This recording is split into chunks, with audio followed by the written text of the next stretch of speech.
Please do not let Charlotte and Trish Stratus fool you.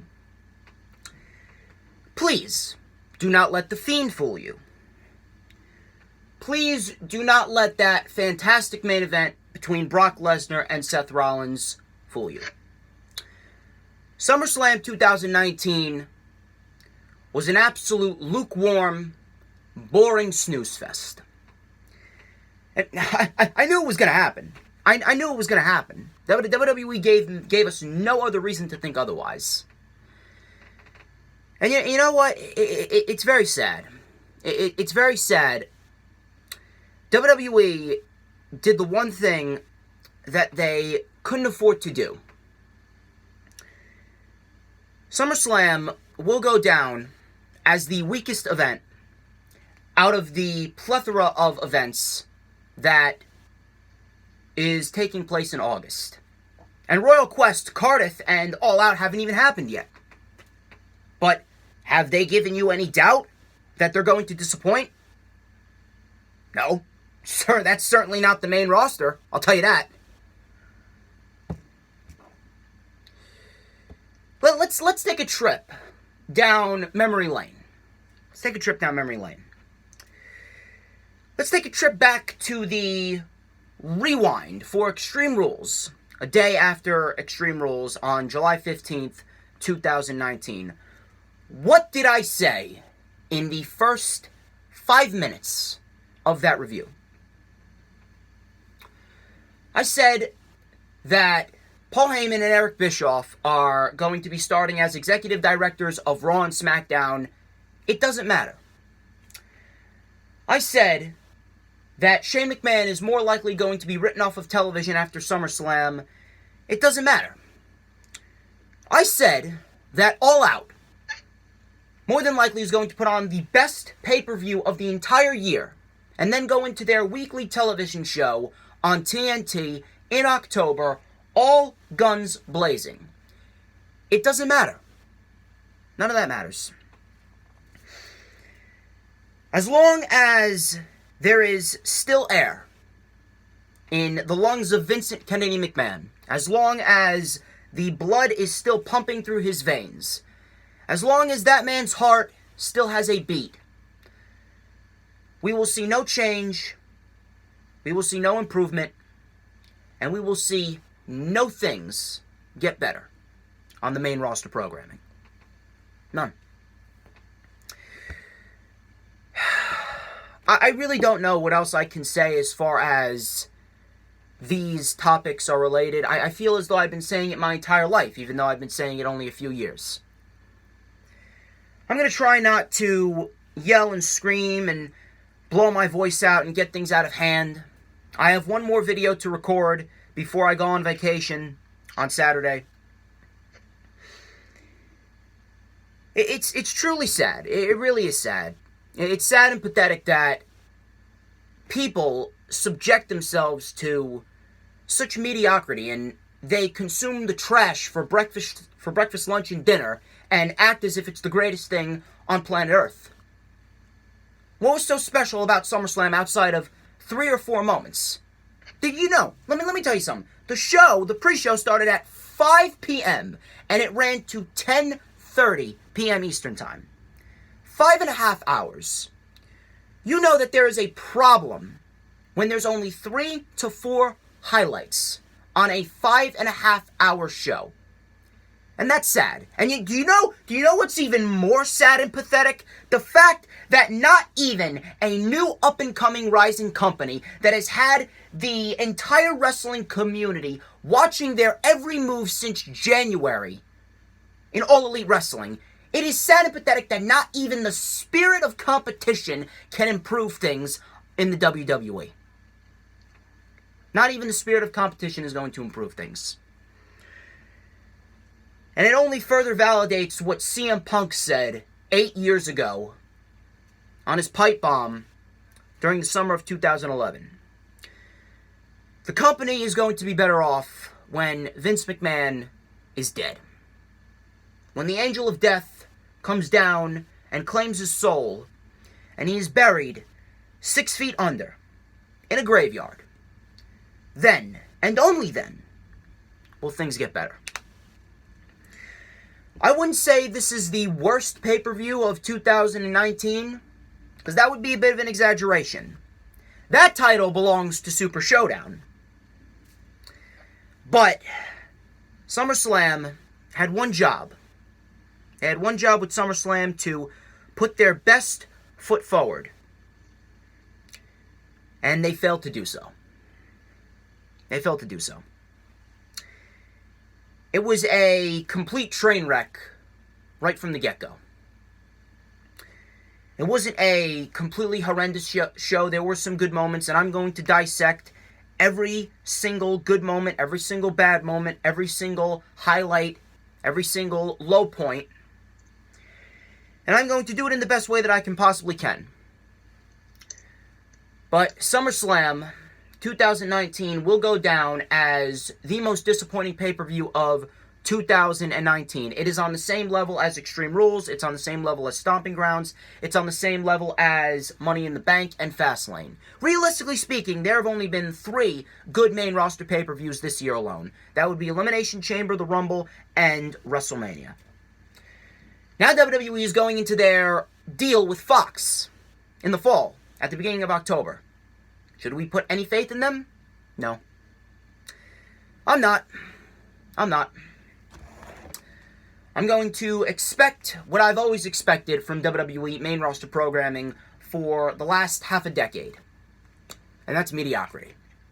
Until WWE actually gives us a reason to accept their main roster programming as something of substance and something of importance, why should we? Why should we even praise WWE main roster programming even just a little bit? Why should we? Ladies and gentlemen, if you do not know who I am the one and only DJ Storms. I would like to welcome each and every single one of you back here to the channel on YouTube.com. If you don't know who I am, well, they call me Mr. Controversy and the operator of the best damn Twitter handle known to mankind. This is the official rewind for WWE SummerSlam 2019, which took place yesterday on the WWE Network from 5 to 10:30 p.m. Eastern Time on August 11th, 2019. We're going to go over each and every single highlight on the show.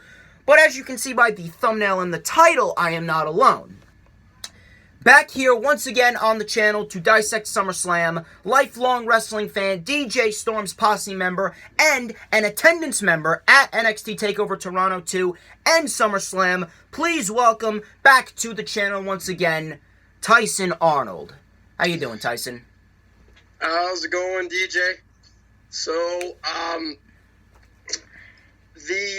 the idea that SummerSlam, a lot of people have been going into the show thinking it was going to be amazing. And honestly, I can say that when you are actually there, there's not any kind of experience like it, but you have to really take it all in and then look at it objectively. This show, to me, was...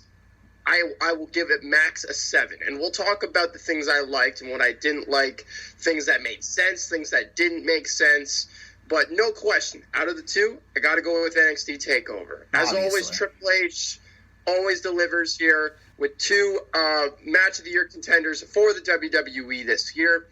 And honestly, after everything that's settled, this was a very fun weekend of wrestling. But, we move on to Clash of Champions, but we'll talk about that down the line. Today we're here to talk about SummerSlam. We are live from Toronto, Ontario, Canada here, and I can tell you it was not a sellout. It was not a sellout crowd. We had about 14,000 people there, out of about 16,000. Doesn't surprise me. Doesn't surprise me at all. So they tout that it was a sellout crowd. It was not. So it's more fake advertising or fake analytics by WWE. So I just probably thought I'd point out that. They always do it. They round up. For fuck's sakes, the elite made a joke about it back at Double or Nothing. Oh, I know, and it's sad that they have to try to make themselves look better, and honestly, they don't in the end. I got at the arena at 4:45. Okay, I had no idea what was happening in the arena. When you're in the arena and the pre-show is happening, you have no idea what is happening unless you're at home watching it on the network. A couple things that I'll mention that I did not see live. The reformation or the heavily tease of Prince Devitt returning with his OC brothers. And they did the Too Sweet there. We had more 24/7 garbage that honestly I'm sick and tired of seeing at this point.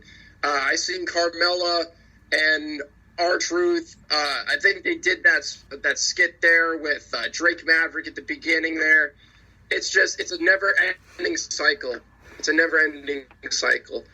But honestly, SummerSlam to me, you know what?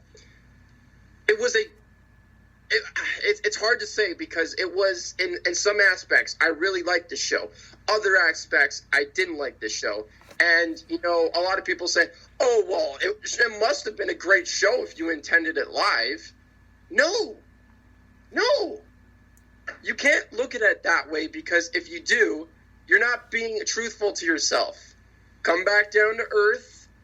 Watch the pay-per-view back. When you go to a live show, you have to watch it back twice. I don't need to watch it back. I watched Extreme Rules live, and when everyone else was cheering for Brock Lesnar, I was literally sitting in my seat silent. I actually had to. I had to go back and watch it, and honestly, when I was watching it live, I gave it like a 7.5. When I watched it back on pay-per-view... Four at best. Or at best. I can't say a 4. Maybe a 6. 5 at best. We'll compromise there. Above average. Anyway. The first thing we seen tonight was the Cruiserweight Championship, Drew Gulak versus Oney Lorcan. Yeah. Okay, time out for a minute. Sorry. Can I just say, it is a 2-hour pre-show. A 2-hour fucking pre-show from 5 to 7. There is no fucking excuse. No fucking excuse whatsoever on this planet. There is no excuse, there is no reason why any of these matches on the pre-show should be getting anything less than 11 to 12 minutes. There's no reason for that. The Cruiserweight Championship match barely even got 9 minutes. It barely even got 9 minutes. And you know something? It felt handcuffed. It felt slow. It felt a bit lackluster at times. This was not Oney Lorcan and Drew Gulak's best work. I know what they are capable of. I know how good they are. This was not their best work. You know for a fact that someone backstage, someone like Vince McMahon, somebody like that must have had something to do with why this match was so lackluster. Mm-hmm. And I genuinely don't know what else I could say about that. I mean, we had some nice back and forth between Gulak and Lorcan. We had Gulak working on Oney Lorcan at the beginning portions of this match, wearing him down with technical submission holds. Oney Lorcan ended up firing back with the blockbuster for a 2 count. We had Oney and Gulak get into a chop fest. We then had a counter for counter, reversal for reversal party where Gulak was going for a suplex. Oney Lorcan was going for a half and half. Gulak was holding on to the apron, I believe, when Oney Lorcan was pulling on Drew Gulak's leg, if I'm not mistaken, and the ref had to stop and fix the ring apron.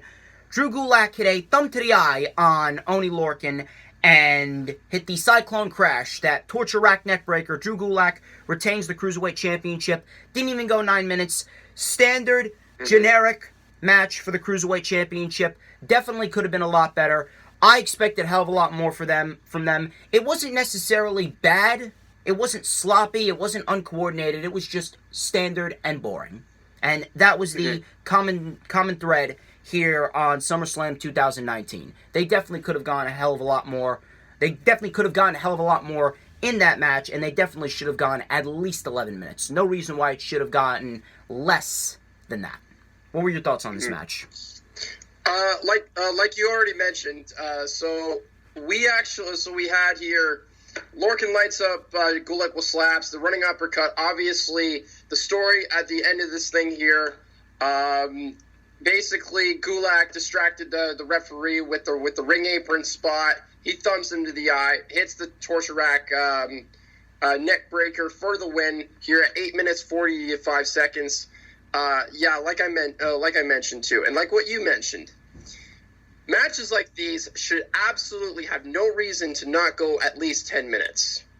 And I did feel that these guys were pretty handcuffed. I thought that this match really didn't get past a 3-star match.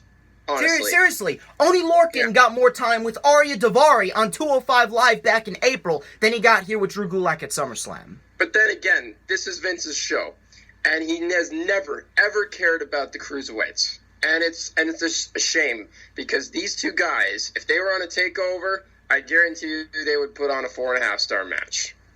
So, it's you know what, for what it was, I'm not going to say it was a bad match. It wasn't bad. I'm not going to say it's a great match. I'll say it was merely good because it was standard. It was a generic opening match to a pay-per-view. That's all it was. We had here Buddy Murphy versus and Apollo Crews. Yeah. The first thing I want to fucking mention, and before I lose, I don't have a great voice as is. Why take Buddy Murphy's fucking epic theme music away? Why? I genuinely didn't have a problem with that. I had more of a problem. Loved it. The EDM shit was fucking awesome.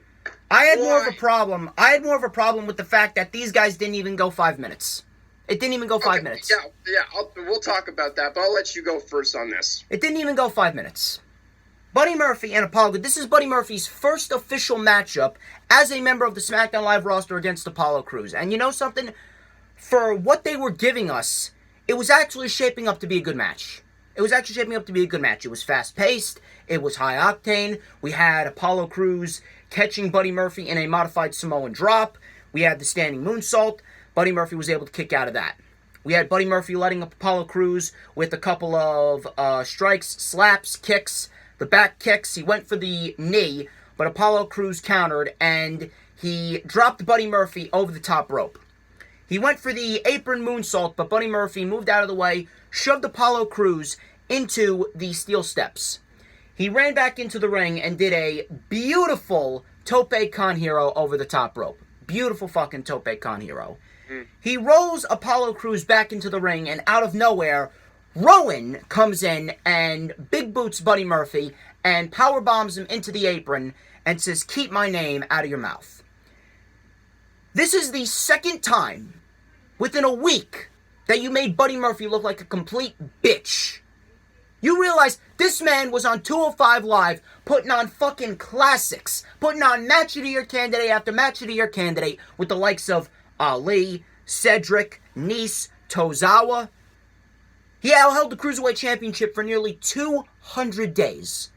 You put him on SmackDown Live, and he's nothing more than Roman's bitch 1 week, and then Rowan's bitch this week. Why are you going to feed him to these guys only to get beaten down, when in reality, he could realistically be a top-tier mid-card guy, or even a main event guy? You could realistically put him in there with Seth Rollins, and he would put on a fucking 4.5-star classic for the Universal Championship. Who cares? Who gives a shit about this Roman Reigns attack storyline angle? Who gives a shit about who attacked Roman Reigns? For all we know, it could very well not even be Rowan and Daniel Bryan. Who's going to care about a match and a feud between Rowan and Buddy Murphy? Why not give Buddy Murphy a win against Apollo Crews, even if it only went 5 minutes? Why not give Buddy Murphy a legitimate, clean win over someone like Apollo Crews and actually start establishing him as a major player and a key factor on SmackDown Live? Because you know for a fact that when SmackDown Live moves to Fox Sports, you know for a fact that the concept of a ranking system, the concept of wins and losses mattering, the concept of building a name for yourself and moving up the rank is going to be a vital portion, and it needs to be a vital portion of the WWE, especially on the main roster. Buddy Murphy is going to be, and he needs to be a key player. Buddy Murphy is someone who you can rely on. Buddy Murphy is someone who can go in there and he can put on a great match with anyone. Putting him in a worthless storyline with Eric Rowan and Daniel Bryan in this sub-storyline of who attacked Roman Reigns when we don't even know who it was and no one really gives a shit. What is it going to do for him? It's going to do nothing of importance for him. It's going to do absolutely nothing. What you say? What say you, Tyson? Okay, so actually, I went to go grab a bag of popcorn quickly, and the match was just beginning. So, what I seen from these guys was it was going well, and it was fast paced. It was going well. These guys were working hard with the limited amount of time they were given. I understand why you're not interested in this whole Roman Reigns thing, because it's a take on the Aleister Black story. And who attacked Aleister Black? Who attacked Roman Reigns? It's the same concept. They basically just taken it from NXT and tried to add their own spin on it. And obviously they had one of the worst fucking spots of the year with the whole forklift thing. It looked absolutely awful. It was amateurish as all hell.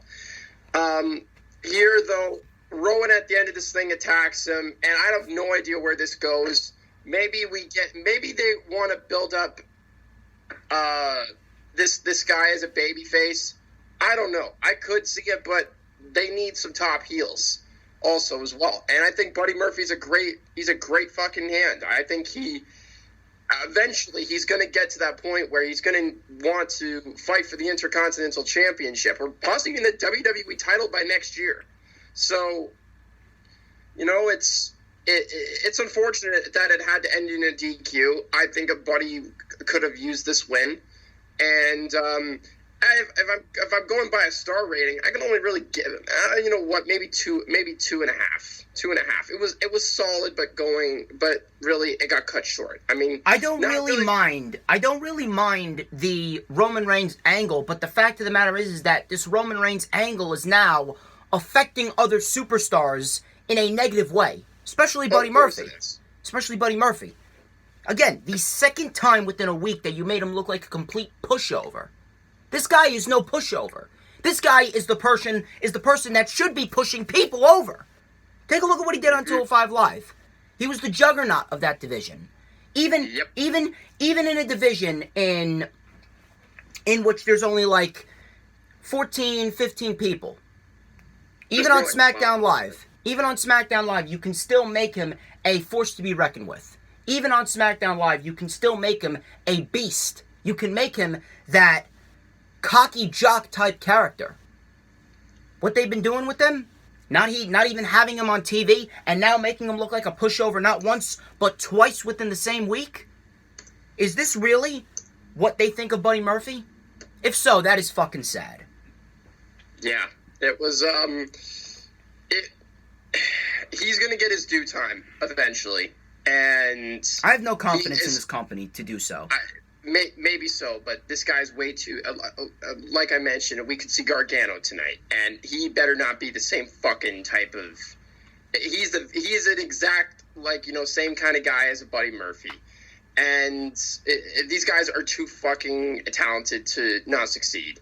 But we went from that, and we go into Elias. Elias here sings. He trashes Canada, and he gets speared by Edge. He makes fun. Now, honestly, seeing this live, this was actually pretty entertaining here. We had Elias here shitting on the Canadians here.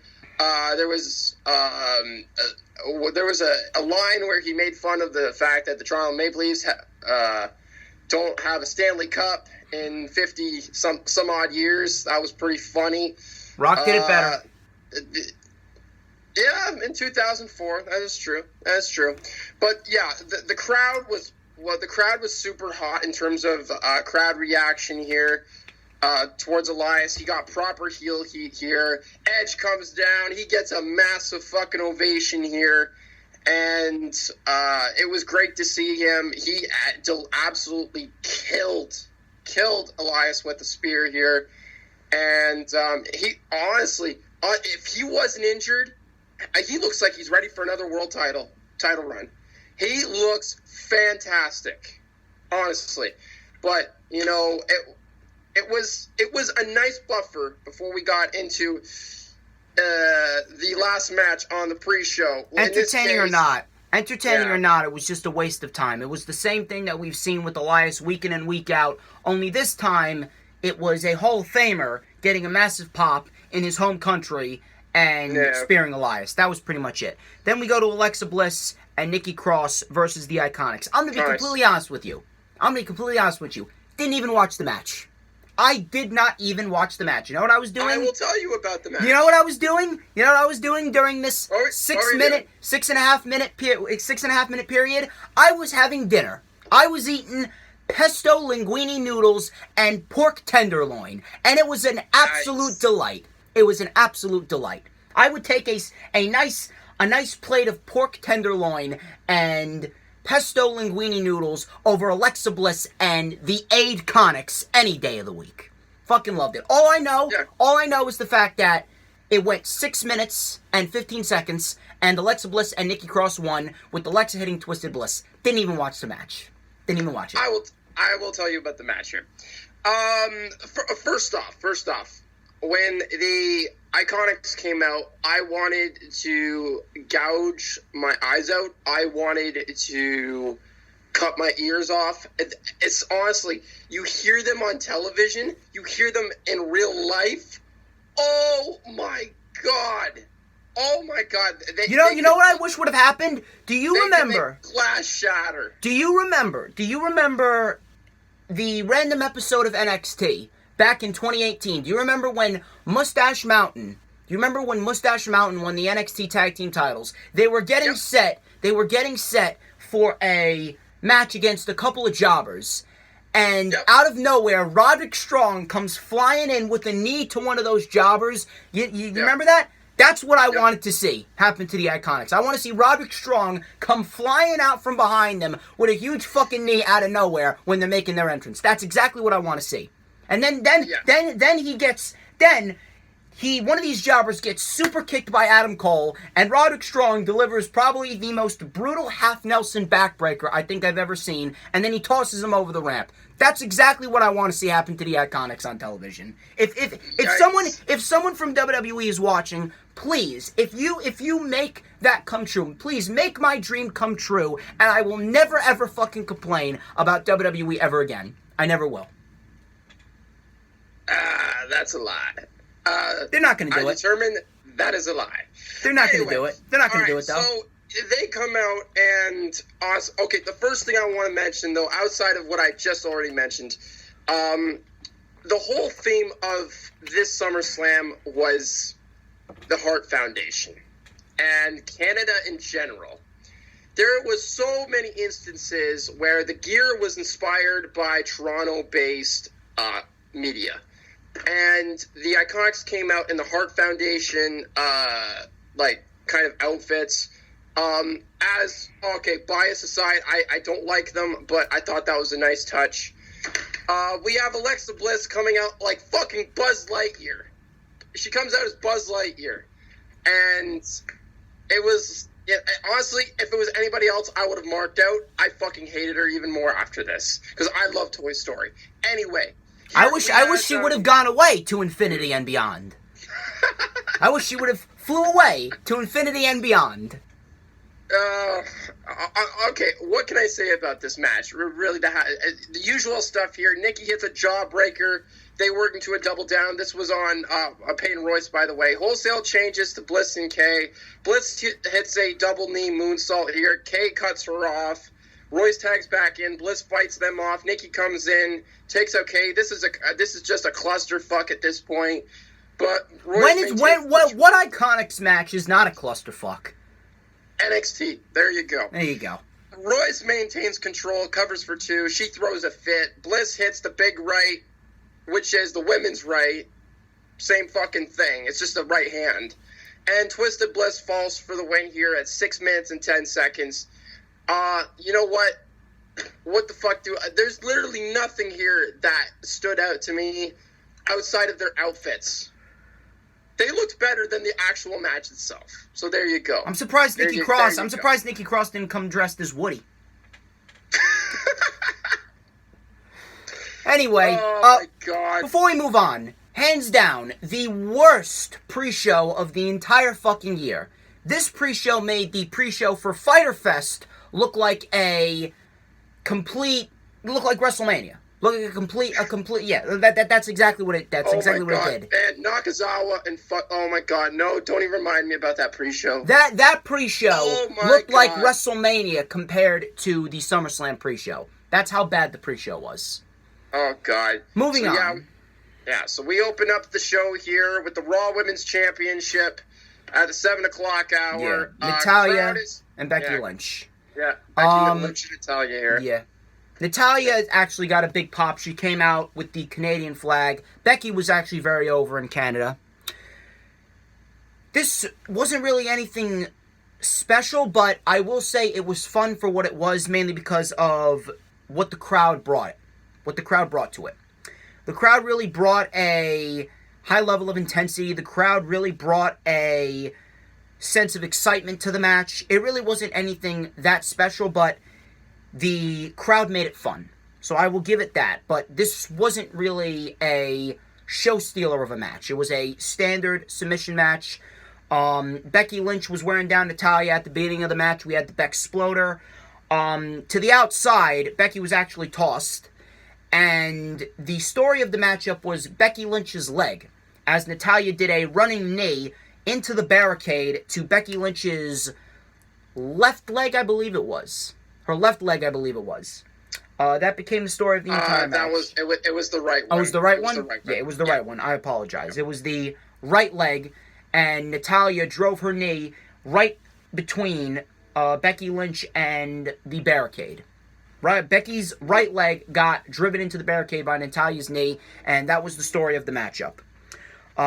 They went back and forth in the ring. We had a sharpshooter on the top turnbuckle, and interestingly enough, there was no rope breaks. No rope breaks whatsoever in a submission match. Disqualification. No disqualification either. You can only win by submission, so that was a nice touch. That was a nice touch there. We had a nice spot where there was a sharpshooter on the top turnbuckle. We had Becky actually putting Natalya in the sharpshooter, which got a huge amount of boos. Then we had Natalya putting Becky in the disarmer. So that was a fun exchange there. Mm-hmm. Becky was put in the sharpshooter once again, but she was able to power out of it one last time. She locked Natalya in the disarmer, and Natalya tapped out at around 12 minutes, I believe it was. 12 minutes. 12:30. Yeah, 12 minutes and 30 seconds. And Becky Lynch retains the Raw Women's Championship. Nothing special, but it was fun because of what the crowd brought to it. And that's all I can really say about that. What say you, Tyson? Okay, so I can tell you that it was actually very 50-50. A lot of people believed going into this thing that Becky Lynch was going to be the overwhelming favorite in Toronto. That was not the case. The crowd was actually quite 50-50. And I thought that I wanted that to happen because when you have, half a crowd cheering for one, half a crowd cheering for the other, it makes for a really nice dynamic here. As most people know, I watch a lot of wrestling, so this kind of match applies to me because I like submission matches. I love Zack Sabre Jr. matches. So to see that Becky Lynch and Natalya were working a technical wrestling match was a nice change of pace from the normal shit we see on a Monday and Tuesday night here. The spot with the sharpshooter on the second rope was fantastic. I loved the selling for both. I thought they did a excellent job of maintaining flow. The thing with this match, to me though, is that yes, there was a lack of drama. Nobody ever seen Natalya winning this match. But regardless of that, I feel that This was a great match to open the show. It got enough time to the point where it could tell a story. And Becky Lynch continues her role here, disarm her for the win. And we move on to Monday Night Raw tonight. And hopefully, someone out there is listening in WWE. Make Sasha Banks as a heel going up against Becky Lynch. She's not coming back. You know why? Because if she comes back, they're going to punish her. Because WWE is just that petty. You realize that? I have no idea. Do you realize? I have no idea what to believe, man. But do you realize that they broke Demolition's record with the New Day simply because of the fact that they were going through a lawsuit with Demolition at that time? That's how petty WWE is. They broke AJ Lee's record with Nikki Bella mainly because AJ Lee is married to Mr. Phil Brooks, aka CM Punk. That's the only reason. That's the only reason why Nikki Bella is the longest reigning Divas champion. The amount of pettiness in WWE is fucking pathetic. It's fucking pathetic. Yeah. So you know for a fact that if Sasha comes back, she is definitely 1,000% going to be punished. They did the same thing with Kurt Angle, having Kurt Angle go up against Baron Corbin, and they didn't even have Kurt Angle face off against Rey Mysterio when it was advertised for Monday Night Raw because Kurt Angle was appearing at StarCast. The amount of pettiness in the WWE, it's pathetic. I don't really know what else I can say about that. Standard match between Natalya and Becky Lynch. Nothing special, but it was fun because of the crowd. Yeah, the one thing I just want to end off. I know it's not really your type of match, so it's a personal taste, right? It wasn't bad. I'm not saying it was bad. I'm not saying it was bad. It was fun. No, for sure. No, for sure. But to me, I thought it was a great match. I ended up giving this one 3 3/4. I thought this was very fun to open the show, and we get Becky Lynch. Finally, she has a good match. I was about to say after fucking that horrendous feud with Lacey Evans. So let's see. We'll see what happens. Backstage, we have Trish cuts a promo on for tonight's match with Charlotte. This was simple, fun. She says that she is going to prove to her family, prove to herself, and prove to the fans that she still has enough for one last match. And that was that. And then we get Goldberg and Dolph Ziggler. Dolph Ziggler comes out, he cuts a promo, walks back and forth, pacing, saying that he's the best thing going today. I don't think Goldberg has the balls to show up. Goldberg ends up coming out. We have a stare-off. We have a super kick by Ziggler. Goldberg kicks out at 1. We have another super kick by Ziggler. Goldberg kicks out at 1. Ziggler sets up for another super kick, and Goldberg spears the shit out of him. Goldberg runs and spears the shit out of Dolph Ziggler, turning him inside out. Hits the jackhammer. He actually held Ziggler up there for a few seconds. Jackhammer, which looked a hell of a lot nicer than the jackhammer at Super Showdown against The Undertaker. But jackhammer, 1, 2, 3. Ziggler is beaten by Goldberg, and Goldberg is leaving. Ziggler takes the microphone, and I was getting vibes of Jeff Hardy and The Undertaker from that ladder match on Monday Night Raw, when Jeff Hardy kept on saying, "You haven't broke me, Taker," and Taker just keeps on coming back to beat the shit out of him. Goldberg was walking away. Ziggler says, "I knew you didn't have the guts to face me man to man." He was like crawling. He was like all out of breath. He was acting as if he just got shot in the gut, talking as if he's gonna die. Goldberg comes back into the ring, spears Dolph Ziggler, and then he walks to the back. Dolph Ziggler takes the microphone again. Now this was completely overdone. The best part about this entire match/segment was the third spear, and I'm going to explain why. The best part of the match was the third spear. After Ziggler came out again with the microphone and kept on saying over and over again that he's the best thing going today. Goldberg's music hits. He comes out a third time. He picks up Ziggler, and he looks like he's going to jackhammer him. He starts walking away slowly. Then he bounces off the set of ropes behind Ziggler. Then he bounces off the set of ropes that Ziggler's facing, hits a third spear, and Dolph Ziggler sold this spear as if the force of the spear caused him to roll over back onto his feet, and then he fell back as if he just got knocked out by Mike Tyson. That was the best part about this entire match / segment. That sell on the third spear had me laughing my fucking ass off. Outside of that, complete waste of time. Complete waste of time, completely overdone, completely overbooked, and completely unnecessary. Outside of that, one spear that had Ziggler roll through and then fall back on his ass. Outside of that, it was not needed. This entire match and segment was not needed. How about you? Okay, so, alright. Dolph's a loser. Dolph is 100% done after this. I thought they couldn't bury Dolph Ziggler any further. But at this rate, Dolph Ziggler has been buried straight to the center of the earth, and he's on his way to coming out the other side. He's on his way to digging a hole to fucking China at this rate. Yeah, pretty much. And, okay, the first thing I want to mention is that this was not a match. This was an angle. This was a segment.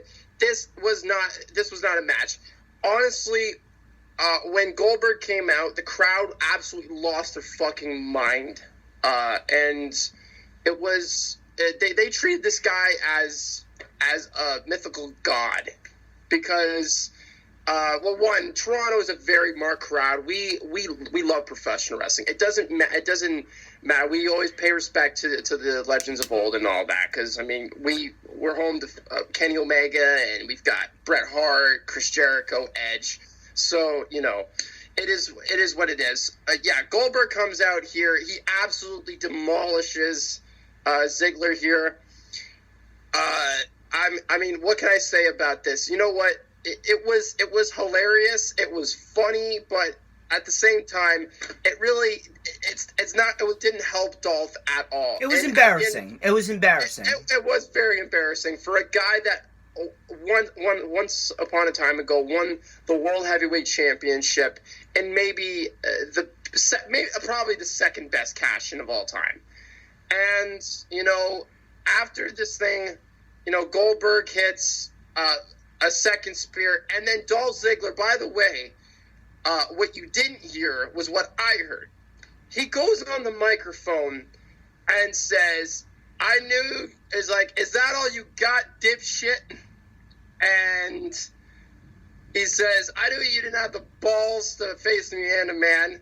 He says, I'm the best thing going here today. I'm the best thing to happen to pro wrestling. And he's fucking selling himself like he's gonna fucking die. It was just the funniest fucking thing. The third spear sell was the best part. Oh, yeah. Honestly, as a segment, this was 5 out of 5 stars. It was fucking hilarious because it did one thing. It played to Goldberg's strength. And, you know, Matt Riddle went on social media. Matt Riddle. Oh, God. Bro. He says, that was your best match, bro. And then fucking, I see Jack Swagger shitting on Goldberg and all that. And he said he'll fight him. Oh, it's just funny. The whole thing with Goldberg and Ziggler was fucking entertaining as all hell. I absolutely loved this. The crowd ate it up. And, you know, look, it was embarrassing for Dolph, but he probably had fun out there doing it. It was still a waste of time. It was definitely a low point of the show, regardless of how funny Ziggler selling the spear was. Yeah, but, you know, at the end of the day, Ziggler is always going to be that go-to guy for anybody. He might be the first opponent for Johnny Gargano. I think that would be great. Most likely. I think that'd be great. So yeah, Dolph talks shit post-match. Goldberg returns, spears him again. The third time when he came out, the crowd like they thought he was gone, right? And then he comes out and they're like, oh, you know, it was awesome. So what did that sell on the third spear look like live? Oh my god, dude! It was so funny. It was like reliving Hogan and Michaels. It was like reliving Hogan and Michaels from SummerSlam 05. You know the one where he does the big boot, Michaels was flopping like a fish. Yeah. Yeah, he gets thrown over the top rope and he does the fucking roll through and then falls back and fucking and then he does like a backflip. Jesus Christ! I don't know. Honestly, I love this. I have nothing but praise to say about this. This is awesome. Anyway, New Day meets backstage. They're hyping up Kofi here. Who cares? They claim Drake is here. So the crowd obviously. Drake is from Toronto, obviously. So he's they're just like, oh, all right, you know. And then it's Drake Maverick, and then people started laughing. So I wasn't laughing. Honestly, waste of time. It was a waste of time. It honestly was. So anyway, he thought he was tricked because he thought Truth was there. Kofi says he's been waiting a decade for this match, which we'll talk about in a second, because clearly this ain't over by a long shot. We go from that to the phenomenal AJ Styles and Ricochet. I'm going to have you go first here, but I have a lot to say on this. First off, I realize it's not everyone's cup of tea, but I will say, the Nightwing gear for Ricochet actually looked pretty dope. I'm not going to lie. The in-ring gear for Ricochet was actually better than the actual match. Now, out of the 4 matches that we have seen, this was their best match. This was definitely their best match out of the 4 that we've seen, but it still didn't live up to the hype of the Ricochet and AJ Styles that we all know. It didn't live up to the hype of the typical Ricochet and AJ Styles match that we all know that they can put on. The story of the match was Ricochet's leg. We had a fun little moment here when Ricochet, he was on the outside and he walked on Carl Anderson and Luke Gallows. He stepped onto Carl Anderson and Luke Gallows and did a Hurricane Rana to AJ Styles on the outside, which was fantastic. That was the second best spot of the match. Back into the ring, Ricochet starts working on the leg of, Styles starts working on the leg of Ricochet. Ricochet attempts to fight back. We have Styles put him in the calf crusher. Ricochet ended up bouncing AJ Styles' head off the mat and puts him in the Anaconda Vice, which the crowd started chanting CM Punk. We had Ricochet hit a Northern Lights suplex on AJ Styles, and then he rolled through, selling his leg, rolled through into a swinging neck breaker, which actually looked pretty cool. It was like a modified Magic Killer. Yeah. It was almost like the final cut that Dustin Rhodes does. Mm-hmm. Like I said, the story of the match was his leg, so he was doing a lot of one-legged moves. He did a one-legged springboard clothesline. He did a shooting star press. He actually did a one-legged moonsault. He didn't springboard in the corner when he did a moonsault to Luke Gallows like he usually does. He had to do it from the apron because his leg was killing him. He ended up taking out Carl Anderson with a boot as he was up on the top rope. He went for a whisper in the wind. He hit a whisper in the wind. He was going for a whisper in the wind on Styles. Styles catches him in midair, hits the Styles Clash at around 13 minutes, and AJ Styles retains the United States Championship. Decent match. It was a decent match. I'm not going to say it was terrible. It was a decent match, but at the end of the day, Ricochet has been so poorly handled on the main roster. And it's fucking terrible. Especially with that attack after the match. That Magic Killer after the match, completely unnecessary, completely uncalled for. I don't know where Ricochet goes. I genuinely don't know where Ricochet goes. I don't know what is going to happen. I can only assume that Ricochet is going to move on to something bigger and better. I hope they have something planned for him. Supposedly, I heard that Paul Heyman is a fan of Ricochet. So Very I hope, big fan. Yeah, so I hope that if a draft is taking place tonight on Raw, or sometime in the future before Clash of Champions, I hope, because they need it. If a draft is taking place and Paul Heyman has control over Ricochet, I genuinely hope he has something planned for him. I genuinely hope we get Ricochet and Rollins for the Universal Championship. I genuinely hope we get Ricochet in some storyline that makes sense, some storyline that is going to rebuild him and repackage him as the Ricochet from NXT that we all know and love. I don't know where Styles goes from here. We could very well get a United States Championship match between Styles and Mysterio. I would love to see that. We could get a United States Championship match between someone like Styles and Gargano if they want to go that route. Gargano and Styles, I know they could put on a fucking 5-star classic if you give them the opportunity. That's if Johnny Gargano even shows up tonight on Raw. We'll have to see how that plays out. Again, decent match, but overall, it just didn't feel special anymore. Because we've seen these guys fight already 4 times, number one. Number 2, Ricochet's been handled so poorly, and he only held the United States Championship for 3 weeks. Ricochet was virtually and realistically buried over the course of the entire summer. With the constant matches with Styles, having Styles defeat him not once but twice at Extreme Rules, and then having the OC attack him afterwards. I have no problem with the OC looking as dominant as ever. Matter of fact, I encourage that. But at the end of the day, I just can't help but feel for Ricochet. And Ricochet is just one of the many NXT talents outside of The Shield and Kevin Owens that have gone up to the main roster and have pretty much died a miserable death. I genuinely hope they have something planned for Ricochet, and I genuinely hope that they're going to get Ricochet back on the right track, but based on the track record, I don't trust the company. I really don't. Decent match, but I couldn't help that it could have been so much better if they would have given him a lot more time and they would have built up both men and built this feud around something other than the OC formation. And because of that OC formation, Ricochet is the one who suffered. And Ricochet is the one who has been put in a shit situation. I mean, I don't know what else to say. How about you, Tyson? Going into this match, we had here with AJ Styles and Ricochet. Look, these guys are so much more capable of what we got last night, and I think that this match actually was going really well. The selling was great. You cannot discredit any of what they do. They are great professional wrestlers. They know how to sell. They know how to tell a story.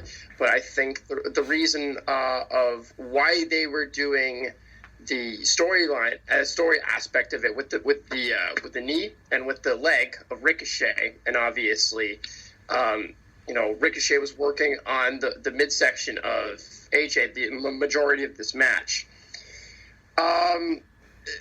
This match to me is a clear example of you cannot overly produce these guys. You cannot overly produce these guys. This was a move for move type of match where you could tell everything was rehearsed. I hate that because these guys, I've seen them have previous matches where they are far superior. Especially, I've seen Styles and Ricochet have a great match in New Japan. It was phenomenal. This was, to me, a match in which they were looking good. They were doing things well. The selling was great. The action was good, not great, but they couldn't get out of that second gear. And it really just, it irked the shit out of me. But at the end of this thing here... Felt handcuffed just like Gulak and Oni. Oh, also, this one ring a bell, Shinsuke Nakamura and AJ Styles. Outside of that last man standing match, yeah, nothing lived up to it. Yeah, no kidding. So yeah, at the end of this thing here, Ricochet hits a Northern Light suplex, transition into a twister. Now, I did like the spot because his leg was giving out. And he couldn't hold him up because he had the injured leg. So he lost. So even though most people would say it was a botch, it wasn't a botch because his leg was taking damage for most of the match. So he hits a twister for 2. He takes out Gallows and Anderson here. Heads up top. Styles crotches him. He follows him up, and Ricochet knocks him to the mat. Takes out Anderson.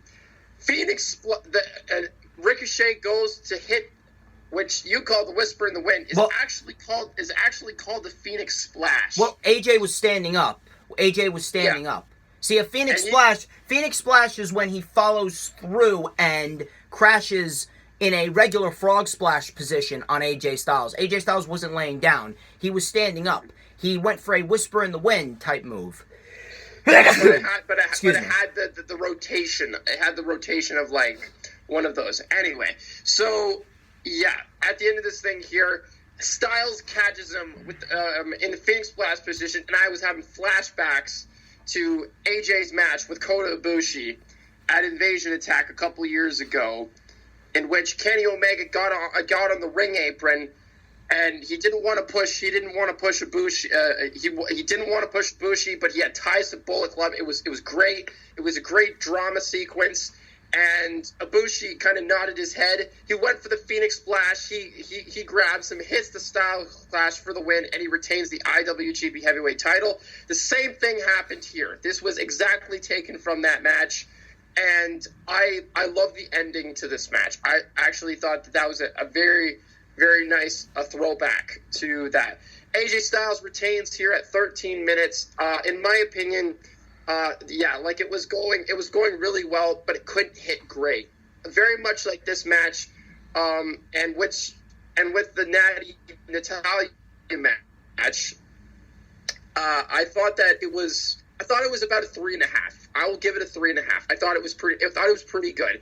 It was definitely their best match so far, but I know there's so much more capable of that. So this was good. It was a strong layout, but similar to the last match. And AJ looks phenomenal as of late. No pun intended. Pun intended. Pun intended. Because I love factions. I'm a faction guy.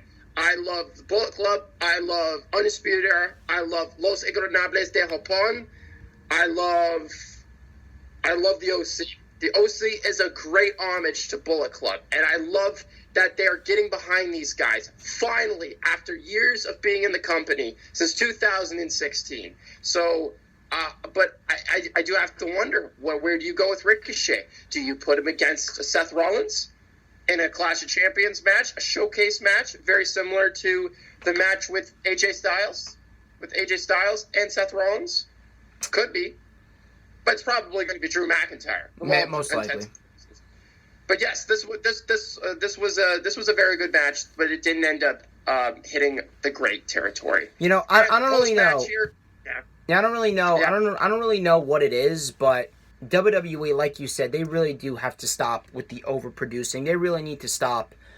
NXT does none of that. Yeah, they really need to stop putting these guys out there with everyone thinking that they're going to steal the show, and then they end up putting on something that is decent, but at the end of the day is lukewarm to what we're used to seeing from them.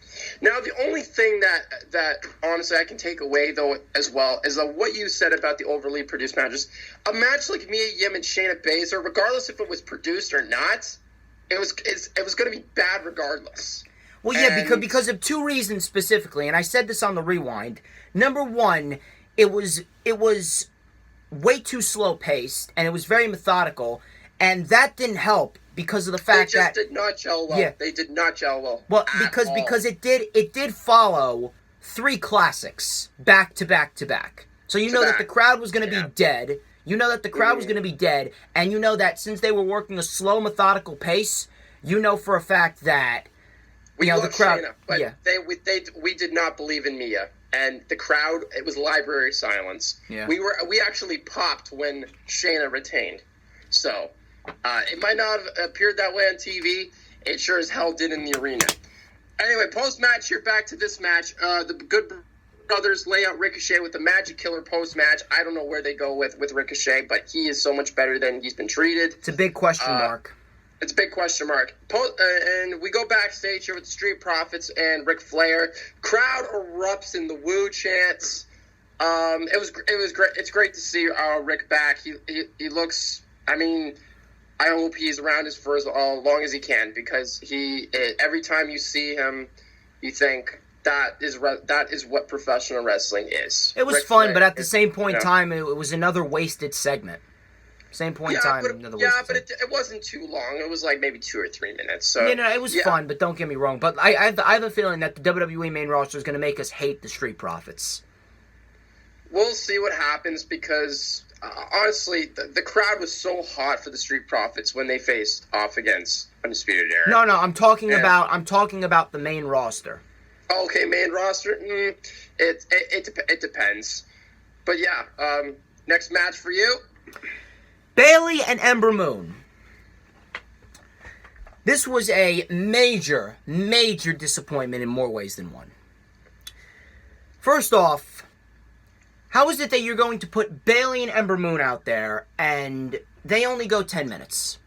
There was not one match on this show that went 20 minutes. Not one. Not a single one.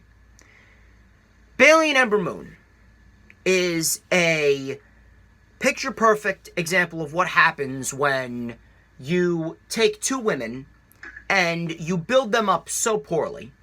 You put them in a position in which they've been portrayed as ordinary. You put them in a position in which they've been portrayed as lukewarm. That's the common theme of SummerSlam. Lukewarm. Bayley and Ember Moon both lost regular matches on television going into this match. They made Ember Moon look weak in the last 2 weeks of this build. They have done nothing with Ember Moon that made you believe that Ember Moon was a legitimate contender, and they did nothing with Bayley. They've done nothing with Bayley to make you believe that Bayley's a legitimate champion. They've had her lose in non-title matches on television. They've had her go up against Alexa Bliss, of all people, which completely killed her title reign. She was coming out on SmackDown Live to cricket sounds. Coming out SmackDown Live on cricket sounds not that long ago. You have to have Bayley go out there and save Ember Moon from an attack by Natalya. This woman, Bayley, cashed in her Money in the Bank contract at Money in the Bank to a thunderous ovation. Great cash-in. And the crowd shit on her all tonight. And the crowd just completely shit on Bayley and Ember Moon. You know, it felt rushed. This match was completely rushed. This match was rushed. It was sloppy. It felt uncoordinated at times. It felt as though these women were just thrown out there and said, okay, here you go, 10 minutes, get all this shit in, and then get the hell out of the ring. They were barely given any time to tell a story. And all this match did was further validate the fact that Vince McMahon and that report that Vince McMahon came out saying he doesn't like Ember Moon is true. It's true. The fact that this woman waited 17 months to get her first title opportunity, and then the match with Bayley did not even live up to expectations. How these women got anything less than 15 minutes, and they weren't even given enough time to tell a story, it's fucking criminal. The fact that 17 months on the main roster and not one title opportunity, that's fucking criminal in its own right. But the fact that you have Ember Moon go out there with Bayley on SummerSlam, you barely even give them 10 minutes, and it came off as rushed, it came off as sloppy, it came off as uncoordinated and unexciting. They did their best. They did their best with the time that they were given. Man. They really tried, but at the end of the day, due to WWE's shit booking, that fucked them over. It fucked them over in the end. And I really don't know where Ember Moon goes from here. The fact that they continue to hold this woman down, the fact that they continue to put this woman in situations where it's virtually unwinnable for her, and the fact that you can't even give this woman a 2-month reign as SmackDown Live Women's Champion. I don't give a shit if you have to have Charlotte and Ember Moon on the debut episode of SmackDown Live and Charlotte wins the title. The fact that this woman hasn't gotten a single title reign in her tenure on the main roster is a fucking crime. I don't care. Ember Moon should have won, number one. This match should have gone at least 15 minutes, number two. And number three, they should have built up Bayley and Ember Moon in a much more legitimate sense than they have been building them up. Bayley's championship reign is dead. Bayley's championship reign is dead. That feud with Alexa Bliss, it's forgettable. It's dead, it's forgettable, it's boring, it's uninteresting. She is never going to recover. This reign is never going to recover. At most, we're we're going to get a good match with Charlotte at Clash of Champions, and Bayley's going to lose the championship, and Charlotte is going to go into SmackDown Live on Fox Sports as the SmackDown Live Women's Champion. That's it. That's it. It's fucking sad. It really is fucking sad. It's sad that this company has no sense of legitimacy when it comes to any of their champions. It's sad that this company has no sense of legitimacy when it comes to any of their challengers, and they put people out there in which it's a lose-lose situation where you sacrifice people for the sake of building up their favorites, having Alexa Bliss pin Ember Moon in a tag team match, thus further killing the credibility of Ember Moon going into her matchup with Bayley at SummerSlam. It's ridiculous, man. It's ridiculous. A complete disappointment. They tried their best, but at the end of the day, it was rushed, uncoordinated, sloppy, and the wrong woman won. Wrong woman won. I don't know, man. I don't know. It's very disappointing. It's become a common thread. It's become a common thread. The fact that you have the potential to give us these great matches and give us these classics, give us something of substance. And it's not just with the women, it's with every division that they have and almost every superstar that they have. Further going back to what I said back in March, and that is WWE is selective. Selective with the things that they deem important. They decided to put this match on SummerSlam, and they did not even give this match the proper time. They didn't give either woman the proper opportunity, and they seemingly forgot about it. It was a forgettable, sloppy, rushed match that is ultimately going to go down as a disappointment. I don't know what else to say. I know you have a lot of things to say. This match, to me, was a match in which I went into it thinking, okay. We see a very good women's match to begin the show. Can they follow up? The answer was no. This match really, it wasn't even really so the match. The fact that the crowd just absolutely hated all of this. And nobody cared. I think even people cared less about this than they did about Shayna Baszler and Mia Yim, if that is actually legitimately possible. Mia Yim and Shayna was actually better than this match. I don't give a shit. Really, the only thing that was good was the closing stretch. That was all it was. There's nothing that began at the start here. There was a lack of heat, a lack of drama. There was no sense of Ember even having a chance of winning, and the crowd seeing that. And Bayley was getting she was getting Roman Reigns type heat. She was getting Roman Reigns type heat in Toronto. I mean, I understand Toronto actually booed her last time. Do you remember that? When she came out and she was in the sling and they were booing her. And yeah, it was due to WWE's booking.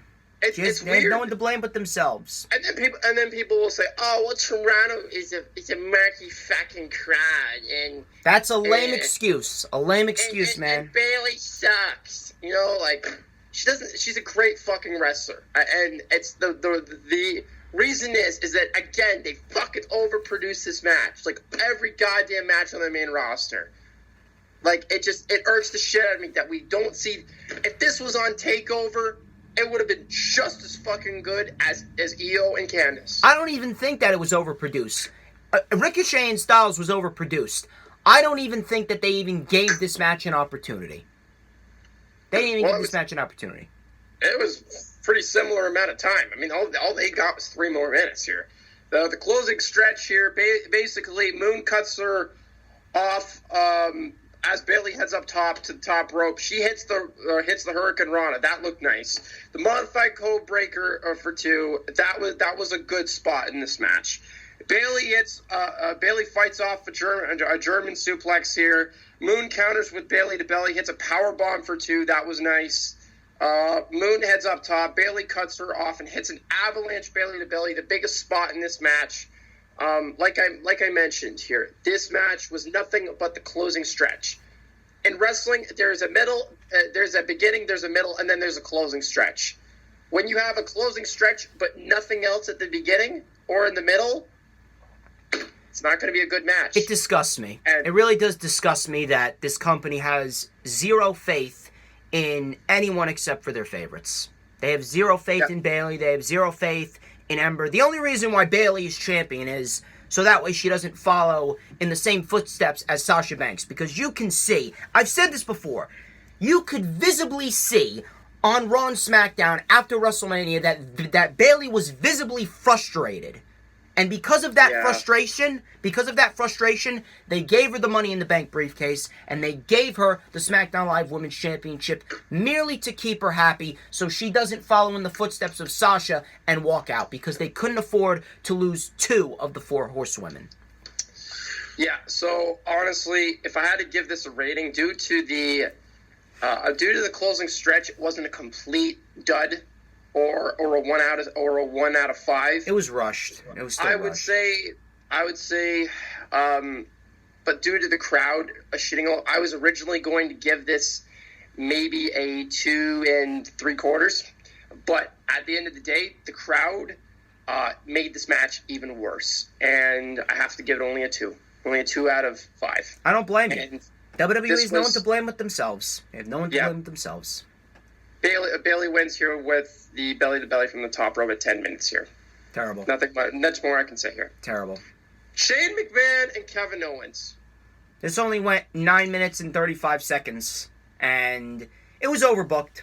The crowd made it better. This was kind of the same instance as Becky and Natalya. It was the same instance as Becky and Natalya. It was overbooked. It was nothing special, but the crowd made it fun.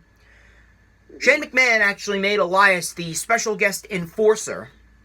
Elias was the enforcer. We had Shane McMahon and Kevin Owens playing cat and mouse. We had Shane McMahon beating down Kevin Owens for the beginning portions of this match. We had Kevin Owens getting in the face of Elias. We have Elias and Kevin Owens exchanging some words. We had Kevin Owens fight back against Shane McMahon. There was actually a spot where Shane McMahon was encouraging Kevin Owens to hit him with the steel chair, but Kevin Owens did not do it. We had Kevin Owens take Shane McMahon out momentarily. I believe, Shane McMahon was taken out momentarily after Elias was collided by Shane McMahon. Shane McMahon ran into Elias as Owens was arguing with Elias. Owens sidestepped it. Shane McMahon went sailing into Elias. Shane McMahon was taken out momentarily. And then Owens hit the senton and a frog splash. Crowd was going crazy. Kevin Owens was fucking over in Toronto. He was fucking over. And Elias pulled the ref out. Kevin Owens did a cannonball off the apron, took out the ref and Elias. Then he took the steel chair and just started beating the shit out of Elias. He was going to hit Shane, but the ref caught him. Shane rolled him up, and Kevin Owens kicked out. We then had Kevin Owens. He handed the chair over to the ref. The ref was putting the chair away, and he low blowed him, which I guess is a bit of karma. Shane McMahon got low blowed by Kevin Owens. Kevin Owens hit the stunner. Kevin Owens wins in less than 10 minutes. Kevin Owens saves his career. Kevin Owens is not going anywhere. I hope this is the end of Shane, but there's something in my mind that tells me it's not. And there's something in my mind that tells me that we are going to get a lot more with Shane McMahon and Kevin Owens than we are already getting, which fucking sucks. And I have zero faith that WWE is going to do something of value with Kevin Owens and keep him on this monumentous role. Because they don't realistically have anyone that can feed off of Kevin Owens' babyface aura that he has developed right now. I don't know where Shane goes. I don't know where Kevin goes. Most likely it's going to continue the feud. We'll have to see what happens on the fallout on SmackDown Live. What about you? The first thing I want to mention when we got to this match, Shane McMahon and Kevin Owens wasn't really even a match. This was this was an angle. It had a lot of bullshit. It had all the bells and whistles of a Shane McMahon authority angle match you would see in the 90s. That was mainly the problem of this SummerSlam. Too many angles. Fair. And it did take away some time from the other matches that clearly needed it and needed to feel more like a takeover. But regardless of that, Kevin Owens was, I mean, he's from Montreal. He's from Quebec, but it doesn't matter. He was treated like God. A god in Toronto. He really, really could be a great babyface if they book him with the right guys and feud him with with a Daniel Bryan, especially this Kevin Owens versus Daniel Bryan, or heels that could make Kevin Owens that much bigger of a babyface. In this match, it wasn't even really a match. It was more or less an angle with a lot of bullshit, all the bells and whistles, like I mentioned. We have Elias as a special guest enforcer. I thought Drew McIntyre was going to come out as another referee.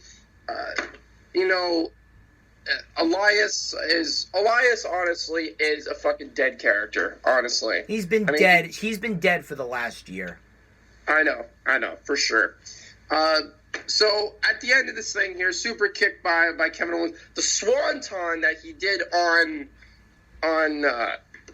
Shane McMahon here was absolutely beautiful in motion. Back up, he hits a frog splash for 2. Elias pulls out the referee, and the crowd was shitting all over Elias. So it was good in that sense that the drama was there, and that, people were getting really fucking irritated by the antics of, the usual Shane McMahon type of match.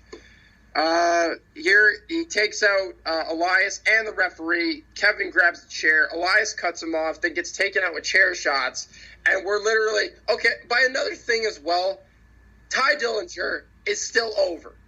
Ty Dillinger and Shawn Spears is still over, even after his WWE exit, because we were chanting 10 all night long. Anyway, so the ref is back here. Kevin sees it with a chair. He drops it. Then he kicks him in the balls. And hits him with the stunner. Finishes it in less than 10 minutes. If this went 20 and it had this much bullshit, I would give this, honestly, a 1 out of 10. Maybe not. I might have given it a dud.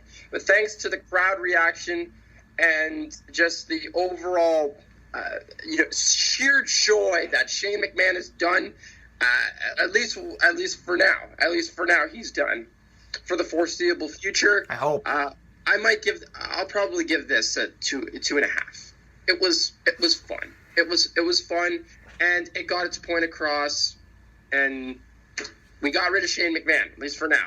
Kevin Owens looks strong going into maybe a new program. We'll see what happens. Commentary comments on Roman Reigns' near-death experience, and like I said, one of the most fucking terrible. Another waste of time segment. Another waste of time segment on SummerSlam. Vince said, "Hey," I was like, "Oh, done. We gotta get Roman Reigns on the show and somehow." Oh, that's a great idea. Oh, that's a great idea, Vince. Oh, can we get Roman Reigns and Buddy Murphy on the show? No. Oh, we'll put Apollo Crews against Buddy Murphy and he'll end in a DQ and start a new angle for this week's tapings. Okay, man, that's a great idea.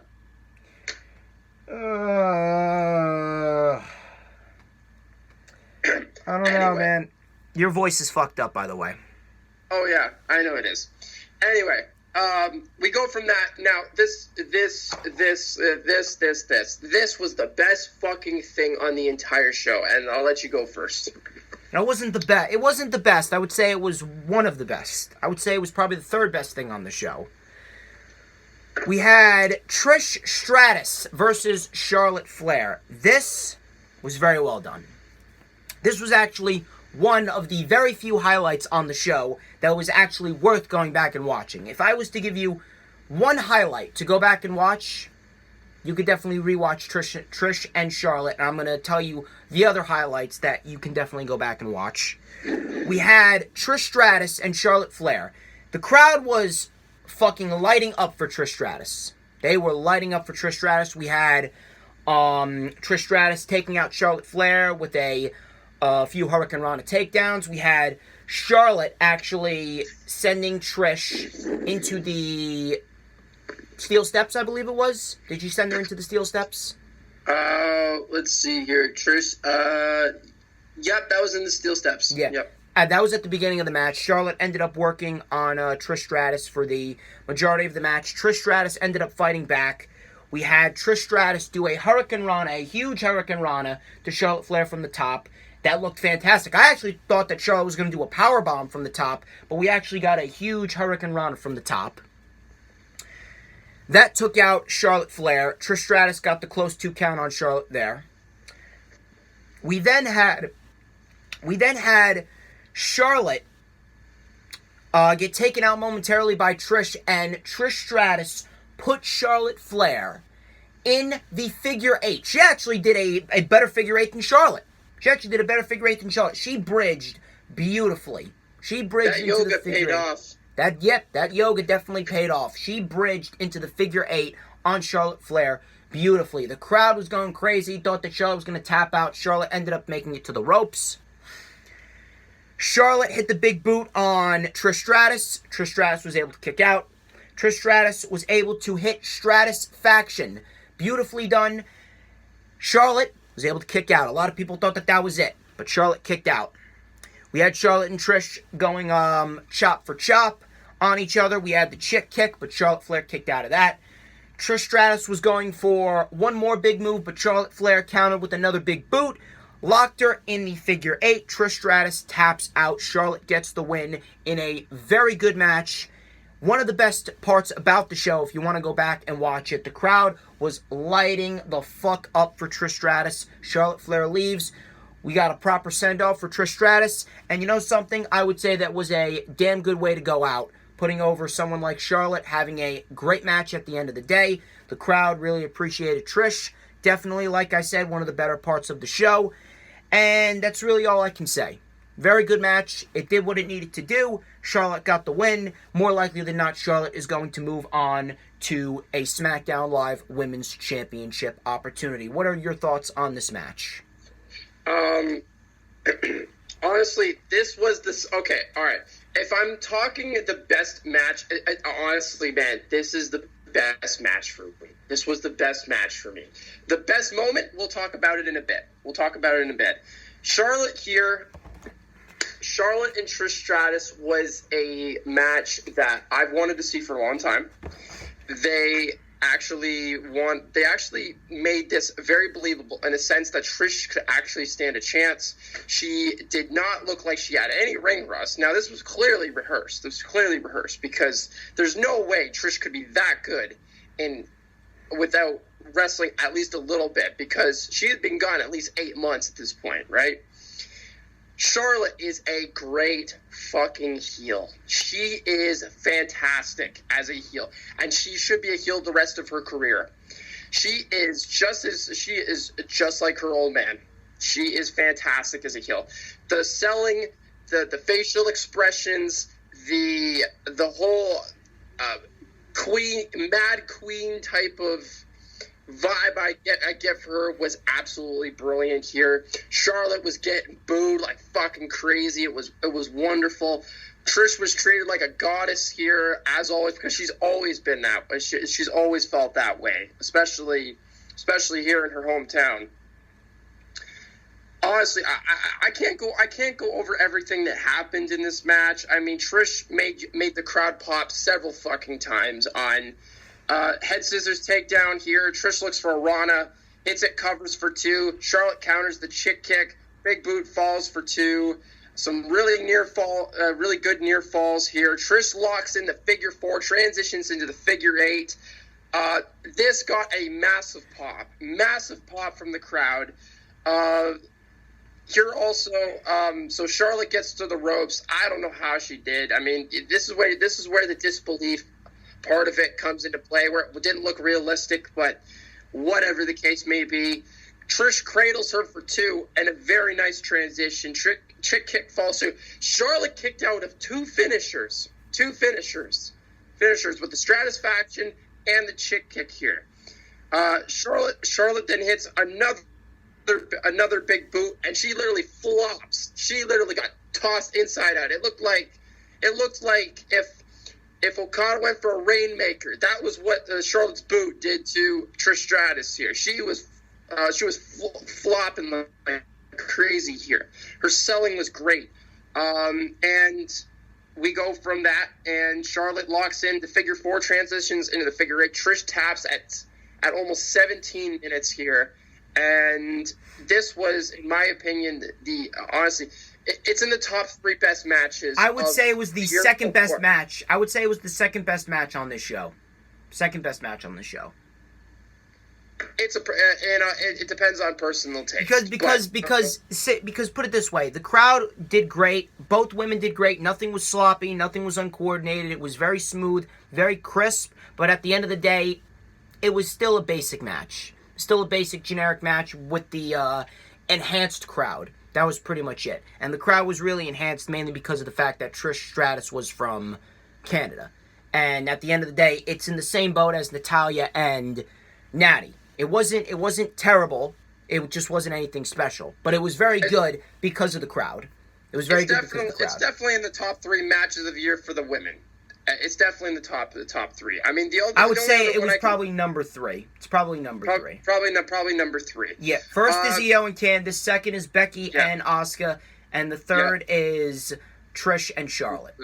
Trish and Charlotte. But honestly, man, this was my favorite, and to see it live in person, going back and watching it on pay-per-view, it was just as good. Honestly, it was very good. The work was really well done here, and honestly, after this match, I want to see one more match from her, at least with Sasha Banks. I don't think it's going to happen. I don't think it's going to happen. We'll see what happens. The only way it happens. Maybe in Boston. The only way it happens is 3 words: All Elite Wrestling. You know for a fact that when All Elite Wrestling down the line in a few years, when they tour in Canada, you know for a fact that they are going to sell out a huge pay-per-view in Canada with Sasha Banks or Mercedes, whatever the fuck they call her, against Trish Stratus. You know for a fact they're going to do that. That would be definitely something. But I'm telling you, it's going to happen. I'm making a bold prediction right here. It is going to happen in a few years down the line. We are going to have a pay-per-view, an AEW pay-per-view in Canada, where we will have Trish Stratus and Sasha Banks or Mercedes, whatever the fuck you want to call her. Yeah. I gave this, honestly, at the end of the night, I gave this 4.5. I absolutely loved this. This was fan-fucking-tastic. Trish gets a post-match here. Trish gets a thank you, Trish. Standing ovation from the crowd. The crowd just applauded her for a good 5 minutes, and it was just a very, very well produced and well executed post angle. She obviously went out and in the best possible way, and if she comes back for one more after this, I'm all for it. But you know what? If she wants to retire under, facing Charlotte Flair, I have no issue with that. So we go from that, and honestly, this match honestly needed to be a banger, and it was not. And it was very disappointing, and the ending was even more disappointing. It was very disappointing. It wasn't necessarily bad, but at the same point in time, it could have been a hell of a lot better. It was Randy Orton and Kofi Kingston for the WWE Championship. Yeah. The report that it was going to main event was false. Kofi and Randy Orton started out very basic, very generic. Kofi Kingston ended up coming back with the chops to the chest, jumping clothesline, the New Day boom drop. Went for Trouble in Paradise. He did not get it. He was then on the receiving end of a DDT from Randy Orton. I believe it was after after we had the trust fall drop by Kofi Kingston. We had the trust fall drop by Kofi Kingston taking out Randy Orton. We had Randy Orton hitting the DDT. He went for the RKO. He did not get it. Kofi Kingston hit a huge diving crossbody to Randy Orton, and Randy Orton kicked out of that. Kofi Kingston later on in the match, down the home stretch, he went for another crossbody, but got caught in an RKO, which looked phenomenal. Phenomenal looking RKO, but Randy Orton took too long, and Kofi Kingston was able to roll out of the ring. This is a completely inexcusable result. In any shape or form, there is no reason why a WWE Championship match should be ending in a disqualification or a countout on pay-per-view unless the story calls for it. There are very few exceptions. Realistically, no championship match on pay-per-view should be ending in a disqualification or a countout. I am not a fan of non-finishes. There's no reason why Kofi Kingston should have walked out of SummerSlam with the WWE Championship. There's no reason why you couldn't have had Orton win the title and you couldn't have had another match at Clash of Champions. You could have figured out another way other than doing a typical count-out or a typical disqualification finish for a match like this. Samoa Joe and AJ Styles, that match called for it. The feud called for it. And you know something? Not a lot of people were mad about the disqualification finish between AJ Styles and Samoa Joe at last year's SummerSlam. This year's SummerSlam, the match didn't call for it. The feud didn't call for it. They could have easily figured out another way to have another match at Clash of Champions for the WWE Championship without a typical disqualification or count-out finish. No reason whatsoever. There is no justifiable reason whatsoever why this match ended in a double count-out. Completely uncalled for, completely unnecessary, and it was yet again another down point of the show. That finish alone really brought the show down, along with Bayley and Ember Moon. That and the Goldberg situation. Those three are the three main points that really brought the show down. That and the pre-show. You can include the pre-show as well. I don't know where they're going with this, but if it's not going to result in Randy Orton winning the WWE Championship, then it's a complete waste of time. It's an absolute waste of time. Kofi Kingston has surpassed his reign of positivity, whatever the fuck you want to call it. He surpassed his reign of positivity, surpassed his reign of fucking pancake flinging. He surpassed his reign of skip clapping. He surpassed his reign of hip gyration. He surpassed this fairy tale run. Because WWE failed to give Kofi Kingston a serious character, they have undoubtedly ruined his WWE Championship reign. Outside of that match with Daniel Bryan at Mania and the match with Kevin Owens at Money in the Bank, this WWE Championship reign has been completely fucking uninteresting. Completely flat, completely unordinary, completely lackluster. I mean, I don't really know what else I can say. That's another common thread. That's going to be my common thread with shows like these. I don't know what else I can say. I should put that on a fucking t-shirt and sell it. I don't know what else to say. I don't know what's going to happen at Clash of Champions. More than likely, we could possibly get a no disqualification match and Kofi Kingston wins the WWE Championship there. But, I don't know, Randy Orton wins the WWE Championship there. But Kofi Kingston, they have ruined his WWE Championship reign due to that shit feud with Ziggler, that worthless match with Samoa Joe, and now this non-finish with Randy Orton at SummerSlam. All that, you roll all that up and you combine that, you add a dash of pancake flinging and gyration, and you get Kofi Kingston's lackluster, worthless WWE Championship reign. How about it, Tyson? This match was a complete disappointment. Honestly, the one thing that I need to say that had any importance here is that the crowd was more pro Randy Orton than they were pro Kofi. And you know something? I don't blame him. I don't blame him. It's WWE's fault for not giving Kofi Kingston a serious character in which we can invest our time in. Kofi Kingston has overstayed his welcome as the WWE Champion. And based on the reaction in Toronto, There is absolutely no avoiding it. There's no avoiding it, there's no denying it, and there's no more excuses. There's none. Again, this was a match that was actually booked very similarly last year, funny enough, to AJ Styles and Samoa Joe. Yeah, but AJ Styles and Samoa Joe was actually a 4.5 star match compared to this match. That was actually a good match. Yeah, it was actually awesome.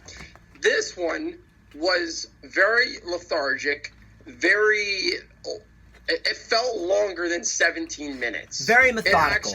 It actually felt almost 30. That's how boring and slow it was. Very methodical. Very methodical pace here. They never got into that next gear.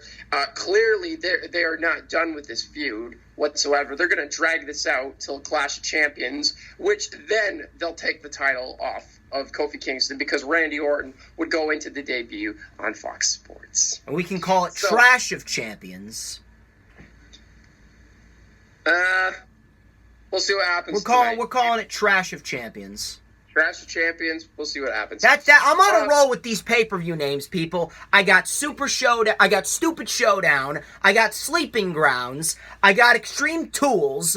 I got Summer Bland, and now I got Trash of Champions. I should make this a fucking trademark of mine. I really should. Damn. You should work with JD. You can get you some nice revenue deals. There you go. Well, I would, but, I'm headed into the accounting industry after a couple years. I'm going to be making some big bucks there. Fair. Anyway, so this match, honestly, had no pace whatsoever. I felt like the best thing about this match, again, was the crowd reaction. There was a chance of Kofi stupid, no he's not. Kofi stupid, no he's not. Randy sucks. Randy sucks, no he doesn't. It was, the crowd was just fighting with each other basically. That and the RKO. The RKO was the best thing about this. That was the best thing about this match.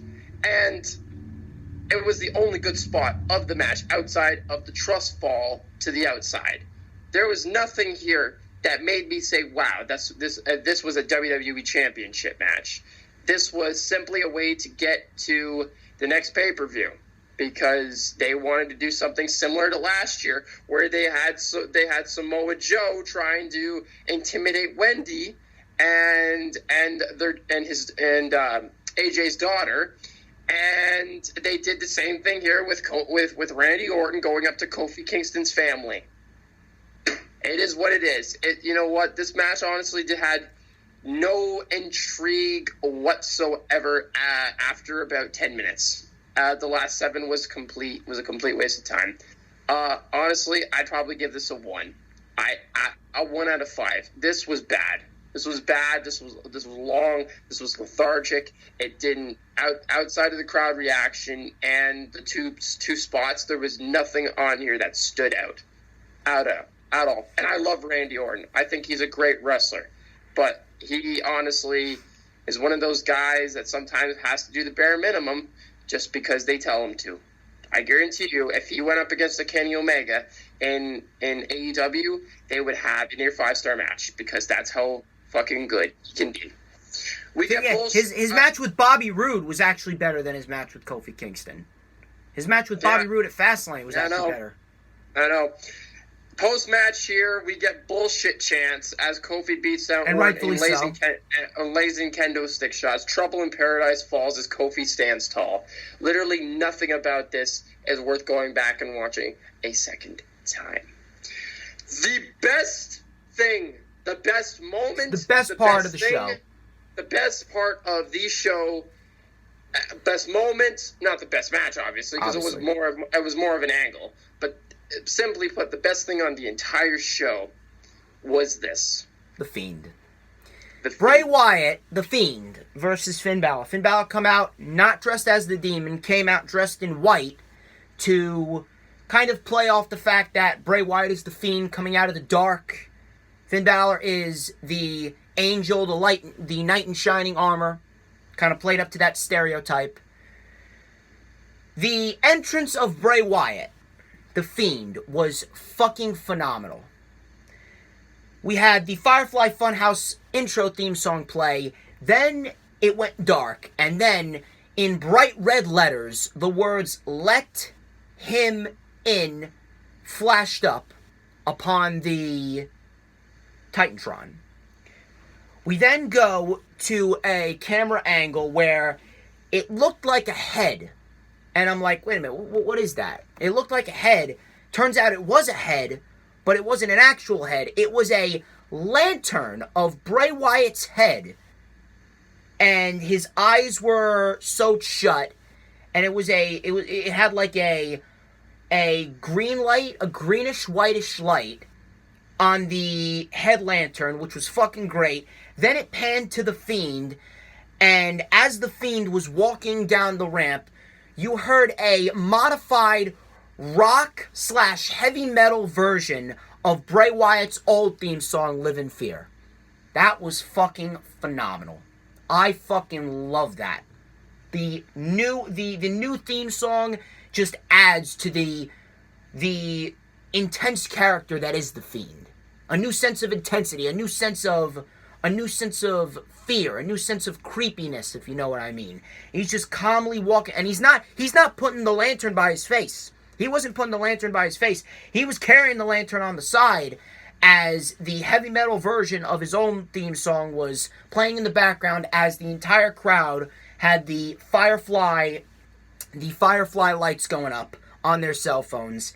He gets into the ring, and the lights come back on. The crowd absolutely fucking erupts. They were chanting "Yowie Wowie" throughout the entire match. We had Finn Balor and Bray Wyatt going back and forth. Bray Wyatt was wearing down Finn Balor for like the first minute of this match. This match only went 3.5 minutes. We had Finn Balor do a sling blade, and then he did 2 drop kicks into the corner. He went up to the top. He went for the coup de grace, but Bray Wyatt caught him in the mandible claw. And Finn Balor was trying to like scratch and claw. He was trying to grab at Bray Wyatt's face, but Finn Balor ended up passing out, and the ref pinned him down to the mat. 1, 2, 3, and the Fiend gets the win. Bray Wyatt looks absolutely fantastic. He looks leaner. He looks much more fit. He looks like a combination of Saw and Pennywise the Clown. That's how good Bray Wyatt looks. Bray Wyatt and this character, if I could describe this to you in the best way that I could possibly can, in DJ Storm's fashion, I would describe it to you as a diamond in a sea of shit. Everything else around them is complete shit. But when you take a look, there's that one diamond, there's that one saving grace that is going to captivate everyone. And that's it. Bray Wyatt is that diamond sitting in a sea full of shit. Everything else around him, completely fucking irrelevant. Bray Wyatt and this character, this is the next superstar. This is the next top tier heel. This is the next top tier contender for a world championship. This is the person that you build a show around. This character could very well save Bray Wyatt's career. In my eyes, it already has. If WWE fucks this up, I swear to God, if WWE fucks this up, there is absolutely no doubt in my mind that absolutely no one in this company should have anything to do with professional wrestling ever again if they fuck this up. This is a fucking gem. This is a fucking gem that is going to absolutely sell out arenas. It's going to drive up ratings if they play their cards right. This is the next superstar. I cannot stress that enough. Picture perfect debut. Picture perfect outfit. The head lantern's fantastic. The new theme song's fantastic. Everything about it was fantastic. Finn Balor, he's going off on his hiatus now for 2 months. Most likely he could come back and join the OC. I don't know where Bray Wyatt goes. We'll have to wait and find out. How about you, Tyson? This was the best thing about the entire show. I'm going to say this right now. The Fiend, and some people may think that I'm fucking crazy about this. The Fiend is the most intriguing character since The Undertaker. He is the most intriguing aspect to WWE right now. he has the essence of everything you can love in a horror flick and brought to life. I love it. I love it. I love the killer clown, the vibe he brings off. I love the fact that he takes everything that he loves in real life, applies it to his character, and he portrays it in the most evil, sinister way possible. He came out and I immediately thought that, A, this is my new favorite theme in all of wrestling. B, he came out with a lantern that is inspired by Alice in Chains. Alice in Chains. That was actually the reason why he had his face plastered on that lantern. And the other thing I have to mention is that Slipknot did an absolutely phenomenal job of collaborating with Bray to do this remixed theme, and as you know, they just released their new album. So the fact that they did this with Bray is one of the best possible things that could happen to this character.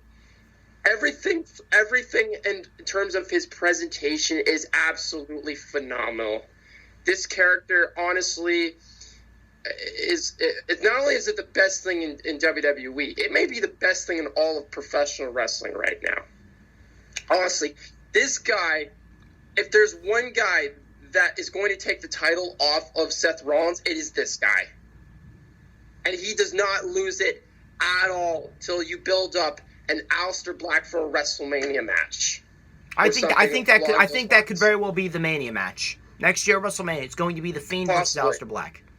Possibly. So, you know what? This was exactly what it needed to be here. As you know, Finn Balor, he's going away. He's going away for a couple months, and he wants to spend time with his new fiance. So, and he also wants to spend time with his family. So, he did the job here, and he did it great. He made him look absolutely sinister as all hell. He got a little bit of offense in, but it was absolutely zero. It had zero impact on this creature. This creature. He might as well be a creature. And, you know, Balor loses in 3 minutes here to the Mandible Claw. Again, it's another homage to one of the great characters. You know how the Velveteen Dream pays homage to great characters of old? Yeah. Bray Wyatt is doing that in the same exact way. The fact that he's using the Mandible Claw and applying it for Mankind, I absolutely love this. I think that this was absolutely the best thing about this entire show. Bray Wyatt is an absolute beast, and I can't wait to see what he does next. And he actually gives you a reason to tune into Monday Night Raw tonight to see what he does next. Yeah, and they keep the unpredictability of the Fiend going. The Fiend doesn't give a fuck. You see, you have the Mr. Rogers character warning everyone, saying, "Oh, like the Fiend is no man. The Fiend is so unpredictable. He has his puppet characters on the side." And you know what I love? I fucking love that Bray Wyatt portrays both characters so fucking well. He portrays both characters so fucking well. He has that happy-go-lucky style, but in a sense it's creepy with the Mr. Rogers character and the puppets. And when he plays the Fiend, he has that dark, sinister aura with him. I love how he plays both characters. Both characters that Bray Wyatt is portraying is absolutely fucking great. And he has the hurt and the heel gloves. Fantastic stuff. And the other thing I wanted to mention is that his merch almost sold out. His merch almost sold out in Toronto. Wowie.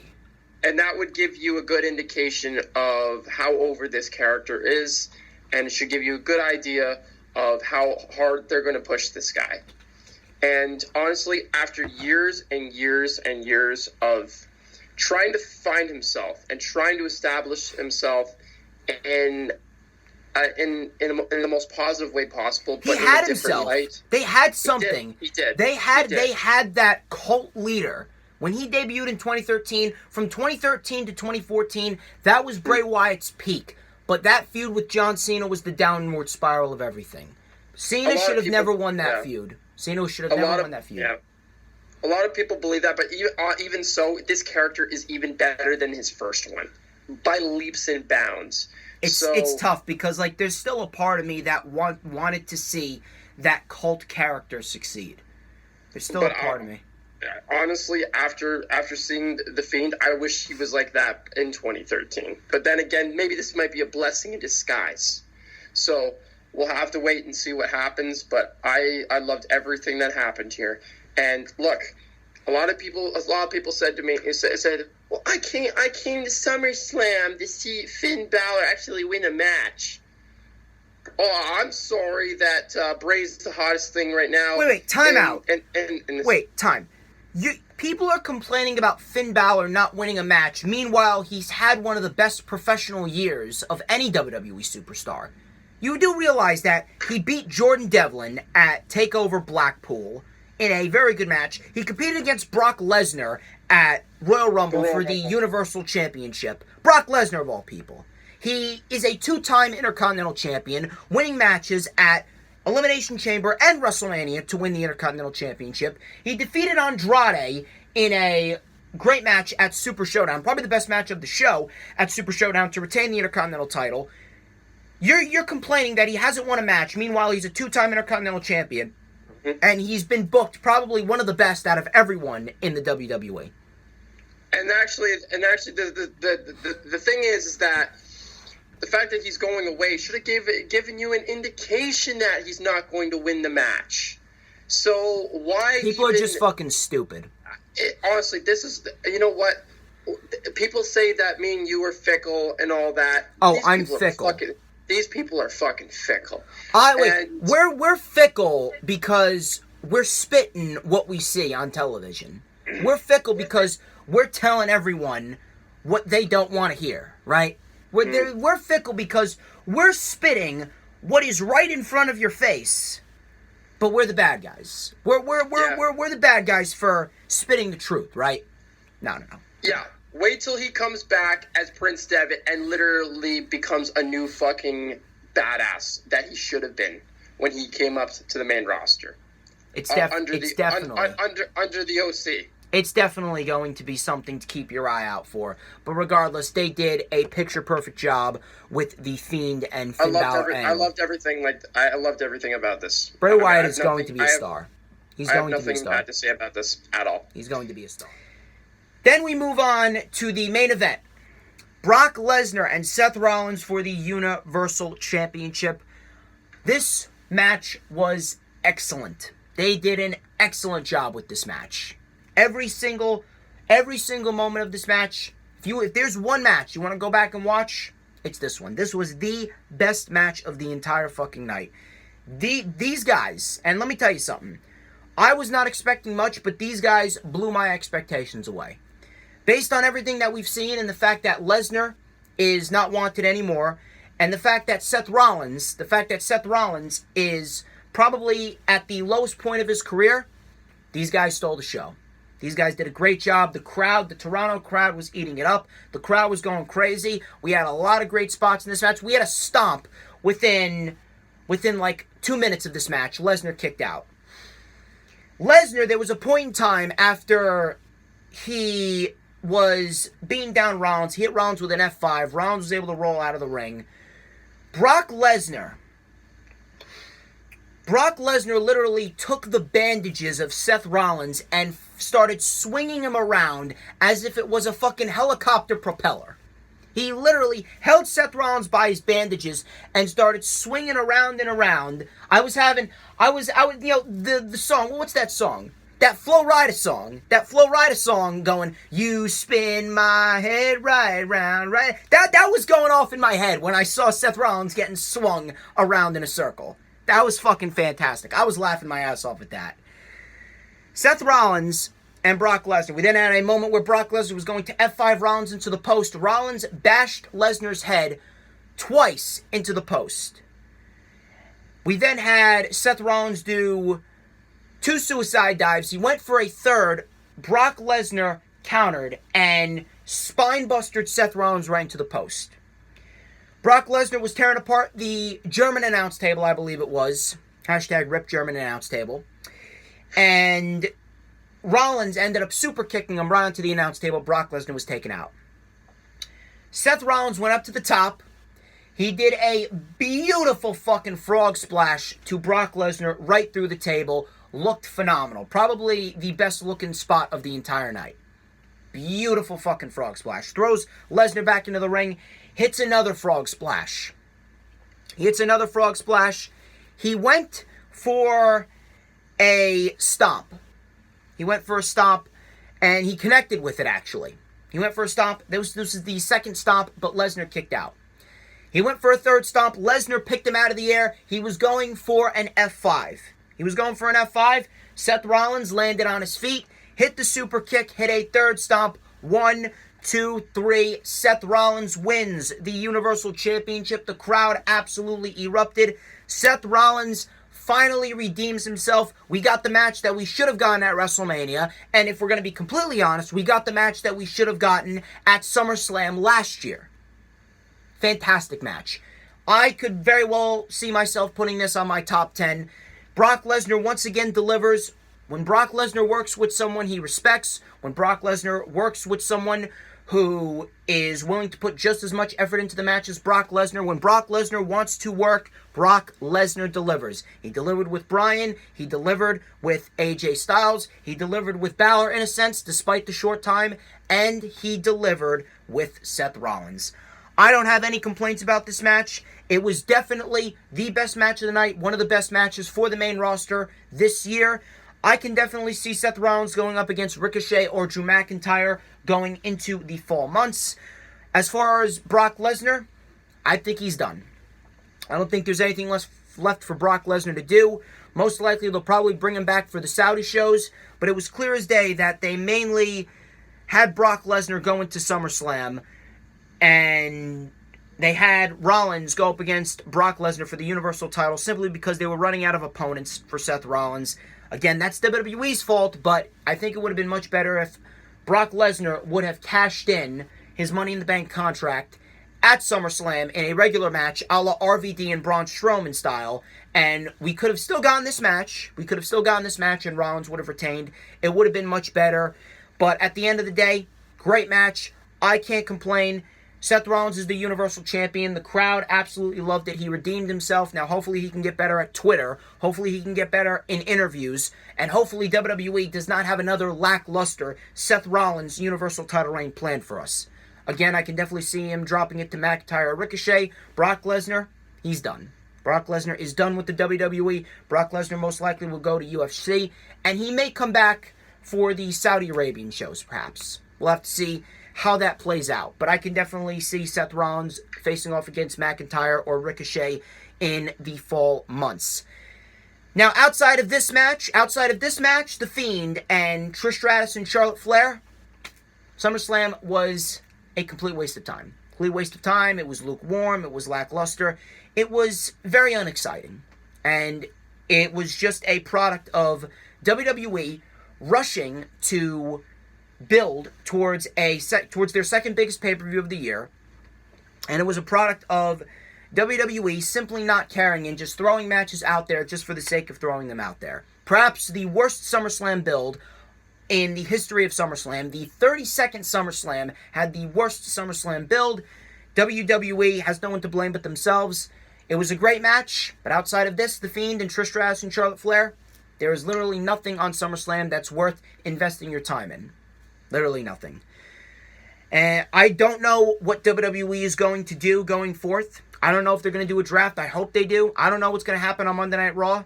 I don't know what's going to happen on SmackDown. I don't know what's going to happen at Clash of Champions when they go to SmackDown Live and Fox or for the rest of the year. I don't know what's going to happen. But WWE really needs to step up their game. SummerSlam, again, as I stated in the beginning, SummerSlam is going to go down as the weakest event out of all the pay-per-views in August, out of all of them. And I don't even need to watch Royal Quest, Cardiff, or All Out to tell you that. I don't even need to watch those shows. You know for a fact that those shows are going to go all out, no pun intended, towards All Out. and give you guys the best possible wrestling product. You know why? Simply because they have passion for professional wrestling. Vince McMahon, he has no passion for it. What are your thoughts on this match and the event as a whole? Concluding with this match, I know we actually sometimes we agree to disagree in some senses, but it's just based down to which one you liked better. I like Trish and Charlotte better, but regardless, this match was great. This match was great. It definitely redeemed from WrestleMania.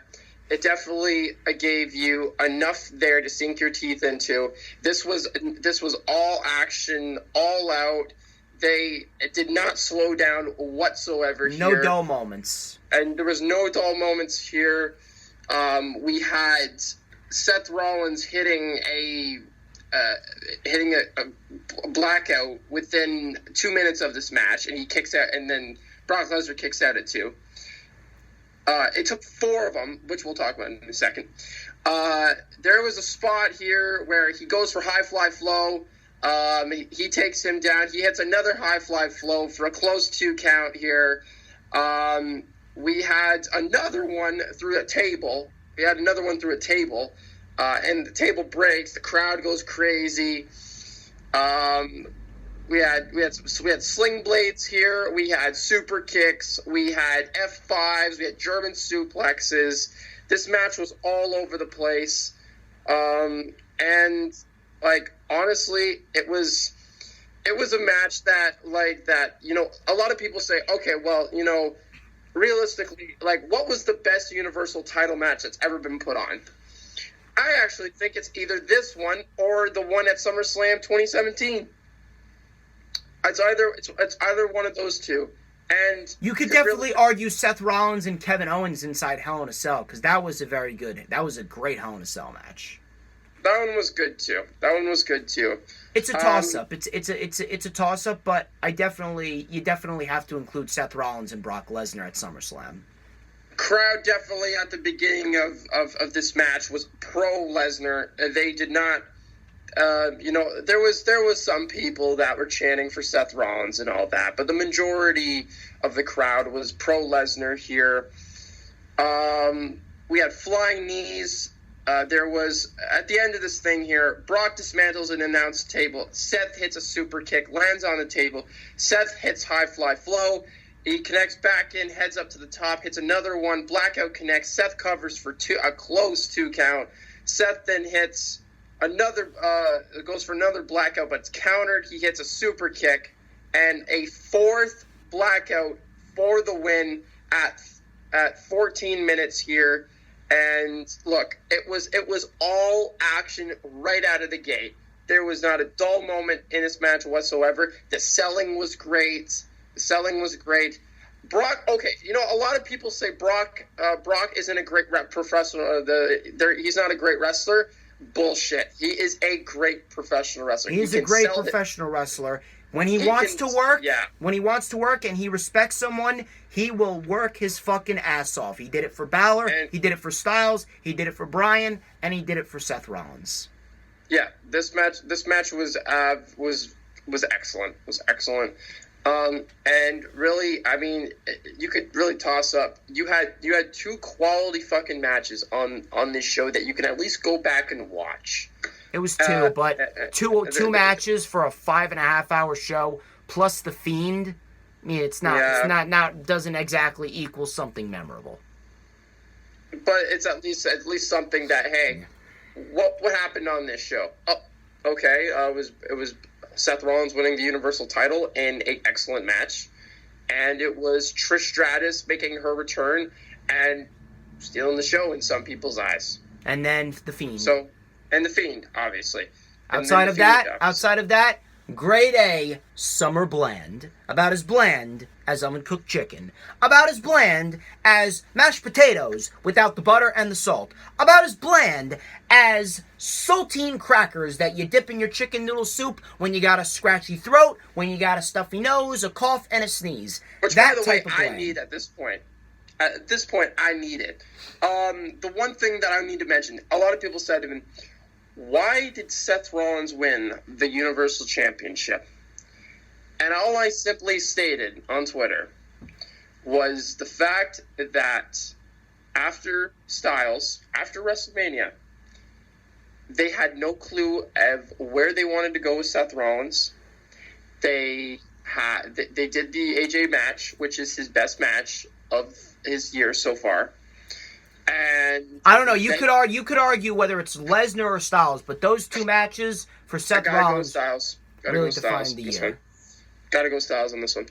After Styles, they had absolutely no idea of where they wanted to go with Seth Rollins, and as a result, they entered Baron Corbin. Baron Corbin for 3 months, and that is what it took to say enough is enough, and they took the title off of Seth Rollins because the fan backlash was absolutely on volcanic levels by July.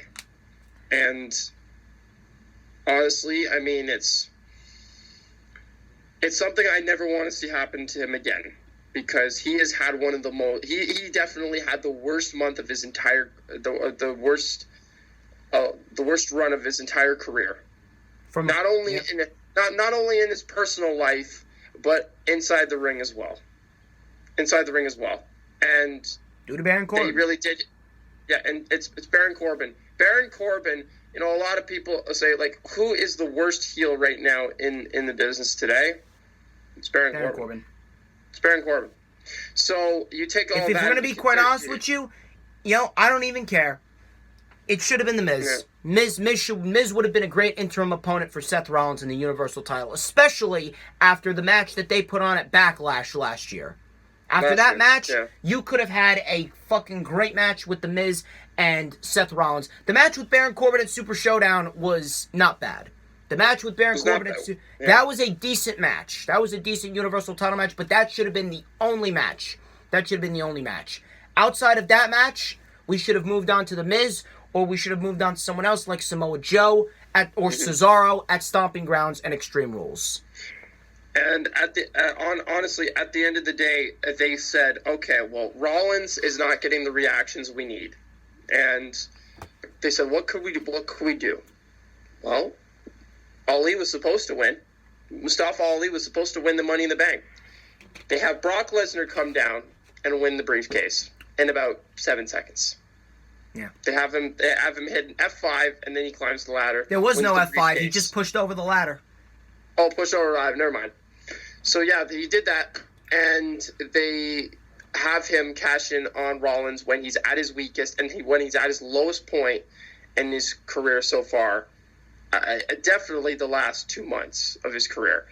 And they said, okay, let's do a reset. Let's do a reset with Seth Rollins. We're going to build him back up again, and we'll use the Brock Lesnar feud again as a reset. And we'll go into Monday Night Raw, and we'll start from square one. And that's exactly what happened. Brock Lesnar was nothing more than a transitional champion, so that they could build up back Seth Rollins after the horrendous feud with Baron Corbin. And honestly, after this match, this is where it needs to begin. The ascent back to being where he was last year.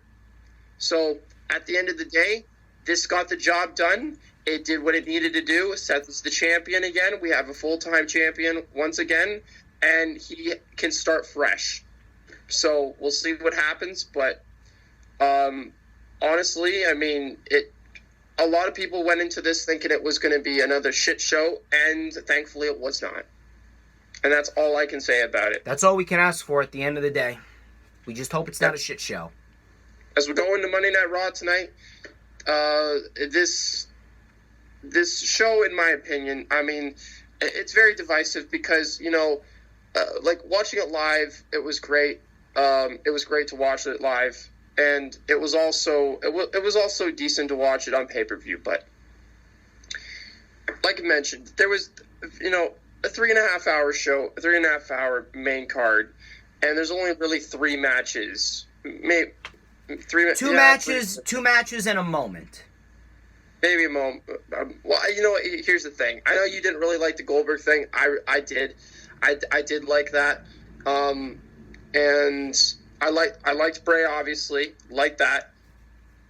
I liked the opener I know you weren't too much of a fan. I like the opener. It was fun. No. Here's the thing. I didn't like. It was fun. It was just nothing special. It was fun. It was just nothing special. It's weird because some, like, you know, the perception of what's good, you know, a fun match can also be good though. That's the thing. I don't know. I'm not counting that as a moment, mainly because you take a look at Trish and Charlotte, and you take a look at Lesnar and Rollins.